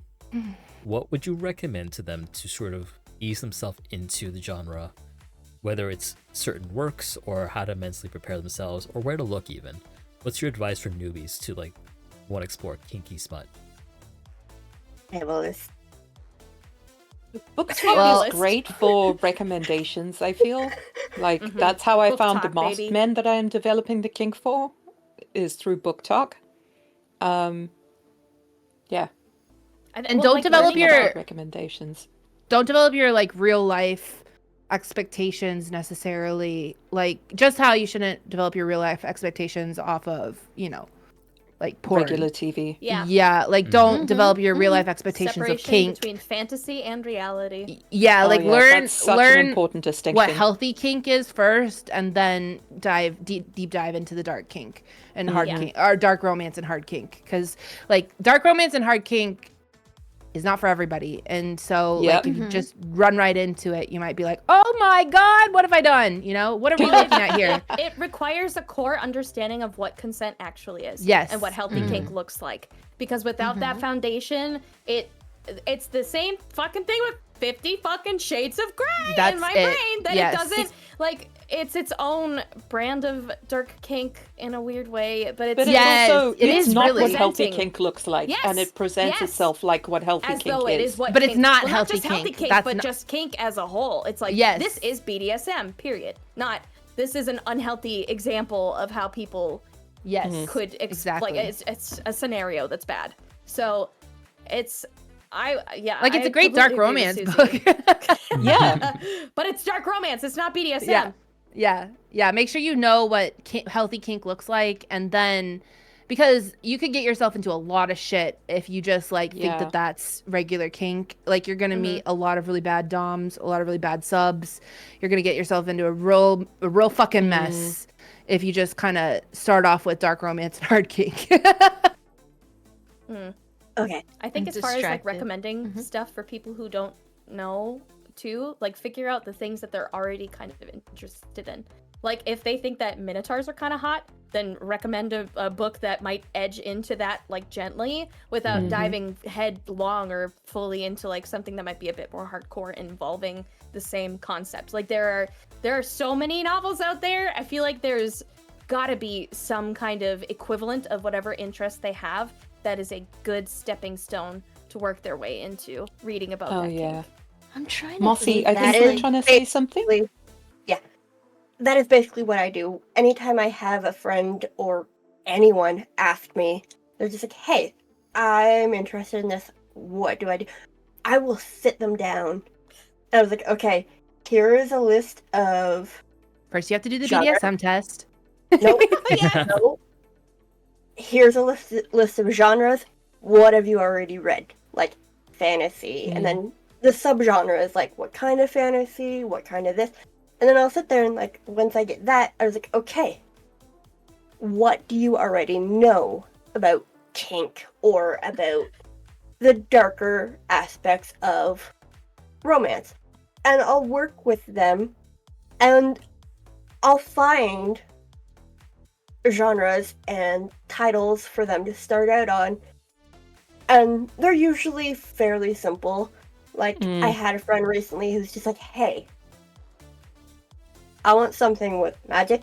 I want something that's got fucking some sort of I magic. want something that's got fucking. Literally, they're just Yes, like, please. they're just like, because, like, they sat with the list that I gave them of, like, what they like what they read recently, what they are interested in looking into, and they researched it themselves before coming to me for recommendations. Which is like, okay, here's what has interested me when I looked it up. I was like, okay, you're gonna like the Empyrean series. Oh, I You're love that gonna series. Yeah. Fuzzy does this for, like, all genres. He's like a dealer. Yeah, I do the same. It's like the moment anyone comes up to me, they're just like, hey, do you have any book recommendations in this style of genre? It's like, here's this, here's this, here's this. What have you Does a already bear read? shit in the woods? What do you like? What is this? And I basically go full Dom, presenting a contract and working it out with them before I even give them a title. I figure out what they like, what they're interested in, what they're kind of looking into, and how far they're willing to go. And, like, I won't give them a recommendation at the start. I will have them sit with that for however long they need. And when they've done whatever and searched up whatever they want, then they'll be like, okay, I've done this. This is what I'm interested in. These are definitely what I do not want to read ever. I was like, okay, so these books are all out. This style of book of genre is all out. Here's a starting. And they'll come back to me. It's like, okay, I love these books. Do you have anything deeper into it? And I'll work through it with them again. Because, like, okay, you've read this. Have you done any more research on this type of thing? Yes? No? I haven't done that yet. I'll go do that right now. You know, it does sort of beg the question, because, like, as I'm hearing this and thinking about, like, the panel here today, there appears to be some kind of joy. Like, I'd be very curious to know what, like, Undyne thinks about this because of the server that they have created. But, like, there seems to be a joy among fellow readers of smut of sharing their likes and sort of like sharing information. So I wonder, like, what is the specific appeal of, like, building a community in which you can openly share these things? Like, does it make you should see our DMs. It's the same thing as fucking fanfic, dude. Like, it's you feel fall like you're not in love alone. with a story and characters, and you express your love and joy for these other characters that you've fallen in love with other people who have fallen just as hard in love with it. It's the same thing as people who enjoy, like, a TV series that they're, like, obsessed with, and they're talking Week about the to latest week. episode that came out. Like, Steven Universe, for example. Yes, yeah. Which, I've never people seen of it. all Oh, yeah, sexual that queer orientations should watch. But I, like, texting Susie or, like, messaging Susie while I was reading the book that she recommended and getting messages back about the book that she was reading was so fucking fun. It feels like we had so much fun. Yes, we were like, oh my god, girls, did you read that part? Did you see it? Did you see it? It's like you get to experience it for the first time vicariously through someone else. Exactly, and it is so cool to, like, be able to dig into that emotion that you felt reading it with somebody else. Solidarity. Yes, It's why I sometimes absolutely. strong arm Atra into watching things with me, because I want him to experience that. Yes, It's like- and to it's see or like- hear the reaction. Yeah, there's just something that like it does bring joy. Like you just like have like whenever I realized that Undyne was like just as into that shit as I was, and then like she matched my freak too. Then we're just like It's like We're a just book like- recommending a person. yes, yeah. That's a I good was like, line. girl, I have so many to show you, and she's like, I have you too. it's- And so now I'm reading one of her recommendations. She's reading one of mine. It's like really Yeah. fun. Yeah. It's just fun. And then not That's only so that, wholesome. but because of the fact that we're like really comfortable with our sexuality, we're both YouTubers, we're both content creators that do Yes, like we talked about this too in sex-based DMs. things. We're open about things that other people would not be while discussing these books if they have harder boundaries around their sexuality or aren't as Right. expressive about it. Yes. Where we can Yes. talk about the things that happen in the book that center around sex instead of being Yes. like, oh, that was kind of spicy, and then moving Like on. when he made her come Yeah. when she came home from the club, and then they like literally murdered him. Oh my god! Yes, Like- yes. Or when she was like dipped over on a table and he licked the maple syrup off of her face, and then from her face down to her hoo-ha, it was like, yes. Maple yes. syrup Sorry, based on are her they hoo-ha. Canadian? Canadian? Are they Canadian? They Canada became flag? Canadian Question in our No, they were just having breakfast. It doesn't matter. But Nice yeah. Canada. I do this to my community because, like, I think as you've noticed, I like the absurd, right? I like Morning Yes. Glory Milking Farm. I like Chuck Tingle. I like, what is it, like, Get in My Swamp, which is a Shrek fanfic. That's I so like, fucking funny. what is this one I read by Lola Faust? It's like Triceratops and Bottoms, right? Like, they're all absurd. Triceratops. Yes. Oh my god, it's so good. This woman is a time traveler and she goes back in time to have sex with dinosaurs. We love it. And Amazing. it's Dun, insane. It makes dun, no sense. It's nonsensical. Da-na-na-na-na. But it's really, Clever really girl. funny.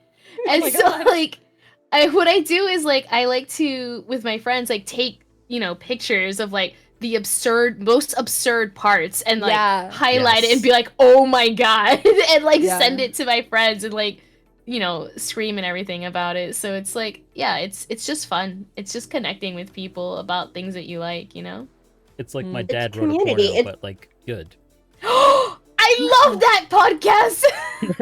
Yes. That one's Exactly. also really great, Smut, because even though it's completely ridiculous and like a lot of things, like the sex isn't accurate, because I'm pretty sure they like boof up like incense in one chapter or something. It's ridiculous. Not boofing the incense. Yeah, but Boofing the in thing general is, is I didn't Never know what boof boofing anything. was Never boof until anything. recently.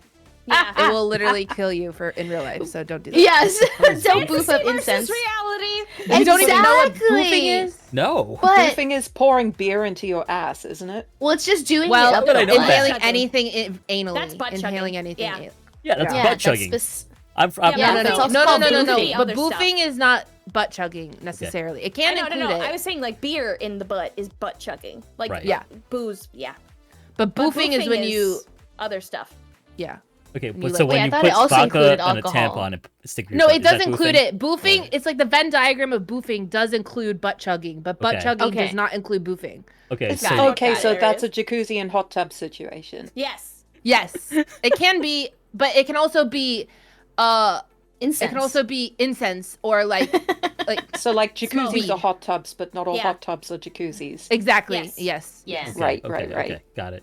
Continue. But I'm in My being Dad Wrote a educated. Porno, in My Dad Wrote a Porno, even though it's ridiculous, the main character. Wait, that's a dude who writes a woman. Wait, so that woman has full circle. agency. She is love like it. a sex goddess, Okay. Yes. and in the pots and pans industry, and like she's like a secret agent, and she's like really cool, and even though nothing really makes sense sex wise, like she is a boss. And Yes. I love that. that. Like I love love that. absurd. My Dad Wrote a It's a Porno is a fucking list. podcast. It's so good. The podcast makes it because they read a chapter together and then they discuss it. These three British gotta people. do It's it. really We great. gotta There's a do great that. podcast I've forgotten the name of where it's like two ex-Catholic schoolgirls talk about what they believed, like back when they were Catholic schoolgirls, about sex and Yeah. sexuality. Me. Also very funny. Say me. Yeah. But Oh my yeah, God. Thought I was gonna go to hell when the hymen broke. I think I would recommend My Dad Wrote a Porno. I've like, listened to anyone that wanting one to get actually, and it's into- really fucking funny. It's so funny, and I It think is that's funny. a great entry point into absurd, like erotica. Yeah, absurd erotica. Yeah, it's my favorite type. Yeah. Yeah, I'm having flashbacks to the first couple episodes where like they're just like kind of getting traumatized reading their dad's inner thoughts, which is really funny. It's just really funny. Yeah. The picture when I go to the My website. dad almost clicked It's on my really fancy cute. link in front of me. No, I would die. I Well- just said don't, and he was like, don't, and I was like, look, it's not No. going to make you happy. And he was like, okay, fine. It's not gonna make you happy. To say the fucking least. Yeah. I mean, he would have been fine. Like, my parents would have been fine. I was just like, it's not going to make you happy. Don't do that. One time I was showing a friend a cover song that I sang, and then it accidentally auto-played the next one, which was like that aforementioned nun ex-demon Not the thing, and that nun was really thing. embarrassing. Oh, God. Yeah, it was really embarrassing. But then she started laughing, and now it's become a joke. So my My IRL mom bestie. found my vibrator once when I was not home. I had been out. I was back home for vacation from uni, and I'd left it like in my bed, right? Mhm. And she had changed my bedding for me. Oh no! Oh no! Oh. And I came back and my bedding had all changed, and You were like, I no, she couldn't saw. find- No, but I couldn't feel find it. So not only did I, we couldn't pretend that like nothing had happened. I had to go and ask her where it was. Oh, I would have man. never. I would have just should- that pretended could that it be- never existed. That It's could be the a house's podcast in and of dildo itself. now. It's No, I dead did. and gone. I went and asked It's him. dead Like to we me. still laugh about it. Yeah. Your mom's so cool. My mom would have grounded me until I got married if she ever suspected that I masturbated. Oh my god. No, like it was very funny. It's still something we joke about. My mom is actually an advocate of sex before marriage. Yeah. Like I remember we've, being like, at university we've yapped and about she this called before, I me remember. she called me, I think, on a Saturday morning, and she's like, "Oh, you hungover?" And I'm like, "No, I sort of stayed in last night." And she was like, "For God's sake, go out, get drunk, shag someone, just do it." We love a sex positive mother. Yes. I was Gonna be very mine. lucky with We need more of how those I in the grew world. up. Mm. Mm-hmm. Back to the question. My recommendation is My Dad Wrote a Porno. Yeah, that's a good one. Sorry, I made that Mystique story hour. Nah. I like that. Nah, it's a sense of community. It's Mm. like Comic-Cons, it's cosplay, it's finding a spot where people like the same thing as you. And you feel welcome. Yeah, I It's think my welcoming, recommendation. It's open. Yeah, I think my recommendation would probably be like something super vanilla to start off with. Mm-hmm. And then if I see that they match my freak, kind of like how Undyne was like, I remember the moment when I realized that she's just as much as a freak as I am was when was when I was like, oh, I don't know if I'm gonna put these alien abduction ones because they're super CNC or like super dubious consent. Dubcon. Yeah, non-con, dubcon. that kind. Yeah, very non-con, a little bit dubcon. Like it was, And then she's like, "Drop them." So that was when I was like, "Oh, okay. I'm amongst friends here." Yes, So this is a safe space. This is a safe space. Yeah. So I feel like It's a safe space if you're not in the books. Yes. Yeah, and even I'm a little bit freaky. Okay, I feel all like right, I'm a little bit Susie. more freaky. I feel like I'm a little bit more freaky than maybe half the panel, but it's fine. But even then, it's y'all don't by even your know own that. terms. So it's all by your own terms. Right. Yeah, like And when that's it's when ultimately it's what's IRL, important. it's a lot more. Yeah, exactly. Mm. There's a lot more consent. There's a lot more planning that goes into things. Yeah, more Yes. planning and discussion. Yeah. Mhm. Of course. I think just to bring it home, like, it's great that we can find community online to sort of discuss these things, because the more community you have, the more it gives life to, like, these works, because, you know, these things exist kind of in the corners, like on AO3 or on Reddit or, you know, independent In the publishing. shadows of the internet. Yeah, you know, Yeah. you won't find it in Target, you won't find it in Walmart, but, like, you know, as someone mentioned earlier, like, this stuff is actually popular when it, like, reaches containment and gets out into the world. It's just 22,000 reviews on Kindle Unlimited. Exactly. So, I mean, like, if you're listening to this podcast, like, I hope that we've given you many great recommendations. Undyne has been very kind to sort of compile them all into a Google Docie. Let's which go, we'll- Undyne. Yeah, which we'll link to in the podcast notes on Spotify and YouTube. And yeah, you know, keep exploring. If you don't like it, you don't like it. But if you find something you like, explore it. That's the beauty of kink. Yes. Amen. Mhm. And That's don't the let beauty of anybody kink. tell. Amen. And don't let anyone tell you otherwise, that, like, you know, it's wrong or immoral or it's reflective of your own, like, proclivities. Because let me tell you something, as a writer, like, I've held back from writing certain things, but that's only my own personal choice, my own do comfort it. level. Not because I feel like I need to conform to, like, Twitter's arbitrary sense of morality. So, Let your Anywho. freak flag fly, Atra. Yes. Let your freak let your flag freak fly. flag fly. This has Yeah. been the Depths Podcast. I've been your host, Atramentum_X. Let's go ahead and give our panel a chance to do some plugs and tell us a bit about what they have going on, starting with Susie. Hey, again, I am really bad at this because I don't really have a thing that I normally say, but I am on the Orange YouTube. I'm on Funzly.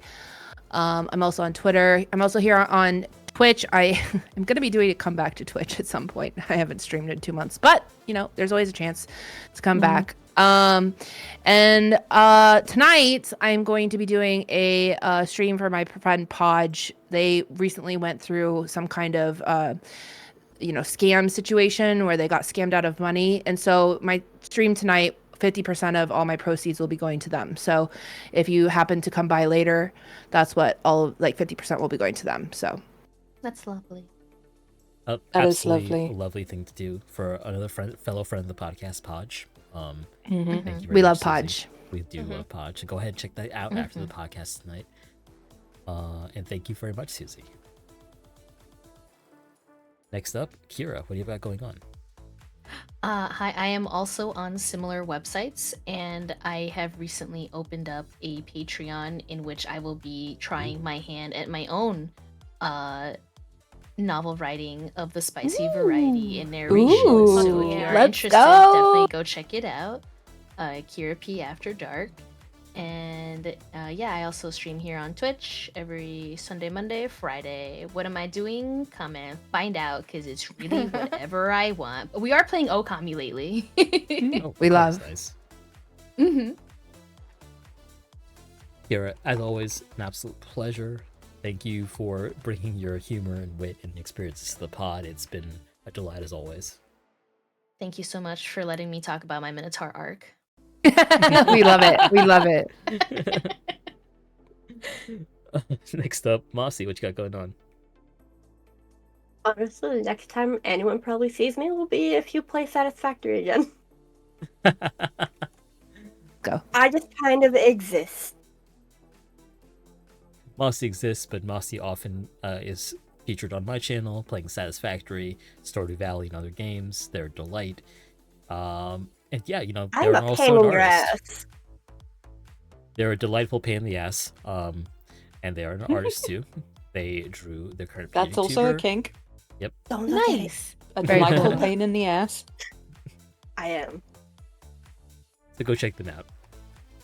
They are lovely, and they are one of the founding members of the podcast, by the way. So I really want to stress that, because it's been a hot minute, no. almost 2 years since we had you on. So last up, Undyne, what you got going on? That's me. I'm going to be having an event on the 26th of October I'm calling it Spookapalooza or Spoopapalooza or something stupid. But if you like cats and want to see a cat adjacent thing that I have commissioned, that's going to be schmoving around, and if you would like to hear one of my new originals that features Father Astaroth in it as well, that will be debuting on that day, and I'll just be vibing and hanging out with friends. I will be using an insufferable voice that is related to said cat content for pretty much the whole stream. Sounds great. The Dr. Biscuit's voice is there to stay, but it's going to be a lot of fun, and I'm looking forward to it. We love. And then beyond that, I'm just regularly posting content on Finsley, on Das Blue site, and on Twitch. I usually stream on Mondays, Tuesdays, and Sundays. So, catch me outside. How about that? Thank you, Undyne. It was an absolute pleasure, as always. And please go check that out. And Mr. Biscuit's voice as well, which I've never heard, but I'm looking Dr. forward I to. can't wait. Oh, I'm You've sorry. never heard- Biscuits. Dr. Biscuits. Can you give us a little taste, a little teaser? Hear me the voice I used for my babes? No, It's a baby guy. It's the voice I pictured that he had when he speak, because it's the way he do. So I'm gonna be Being able to using that. see the cat while you're doing the voice is also transcendent, so thank you. Oh yes. I'm So very funny. excited. that you made him like. Oh, I'll show you guys privately what it will be or what it is, because I'm very excited for it. But Hell yes. Oh, Yeah, yeah. Biscuits will be making a semi-permanent appearance in the very near future. We love. Well, thank you so much, Undyne. It's been a pleasure. Last but not least, Lady Mystique, what you got going on? Hey everyone, I'm Lady Mystique. I don't really stream much because I am disabled. However, I make lots of pre-recorded content over on the Fan Blue site, Fan B Sleeve, Funsly, that place. Yeah, Fan sleeve. Fan Sleeve. Yes. I sometimes stream over here on Twitch. I have an audio series coming out, which sort of actually has some dark romance elements called An Acolyte's Initiation, where someone comes to be inducted into my cult, and they are basically taken and fucked by everyone there while I watch. And Sign me then up for your join cult. in. Is this the cult of the jiggle physics, or is this another cult? Yeah, it is My the cult of don't jiggle physics. jiggle. It falls. And we've already got, I think, 4 episodes so far that I've recorded. One of them has the first one has 19 audio tracks. Wow. So I'm in the process of editing that so that the person who commissioned its name, which is like literally 4 of the tracks, is nothing but their name being whispered asynchronously in like a binaural fashion for the entire thing. So once I've edited all that, it will be coming out. Well, thank you so much. But Lady we've Mystique. got Oh, Ooh, okay. sorry. Sorry. No, you go ahead, please. Well- I'm talking too much. Never It's too literally much. yourself. Never. Well, done. So, Yeah. did you have anything else Oh. you want to share with us? No, that was it. Okay. Well, thank you as always, Lady Mystique, for joining the podcast as the co-host and bringing your insight to this. It is always greatly Thank you for having me. appreciated. Because the breadth of experience you have, like, I could not do this without. So I appreciate you. Oh, thank you. Yeah. And I've been your host, Atramentum_X, Verizon streamer and YouTuber. You can find all my links on Atramentum.inc. That's Atramentum.ink. Oh yeah, I have LadyMystique.tv, Yes, where exactly. you can find all my links. LadyMystique.tv, Thank you. Atramentum.inc. Don't have much to share with y'all right now in terms of events, but in about 3 weeks' time, I will be debuting a new model. Although for the podcast, this model is here to stay. So, Ooh. yeah. Very fun. Super excited. How many dimensions? Yes. It's 2 dimensions, live 2D, Ow. but it has Okay. a PP. Let's go! Yay! Hell yeah. I have seen it. It looks great. Jealous. Shit. Excellent Nice. PP action. Remember, chat and viewers, please like and subscribe here on YouTube and Spotify. We are making some moves on both platforms, and we greatly appreciate the support. Oh my god, I love that fan. I love it so much. That's great. Hero's model is so good. Yes. I love it. Thank Agreed. you. I want to bite your jacket sleeves. They look like Right? nice They look gummy, right? Yeah. Yes. The depths It's will be supposed to back be like that plastic. next week. I'm sorry. Love it. in a week. Yeah. No, I get it. Yeah. The We're depths will yapping, be- so sorry. You guys are fine. The depths will be back in 1 week. We will be, well, I'm just going to play the video. Have a good night, everybody. Yes. Bye. Bye. Like and subscribe.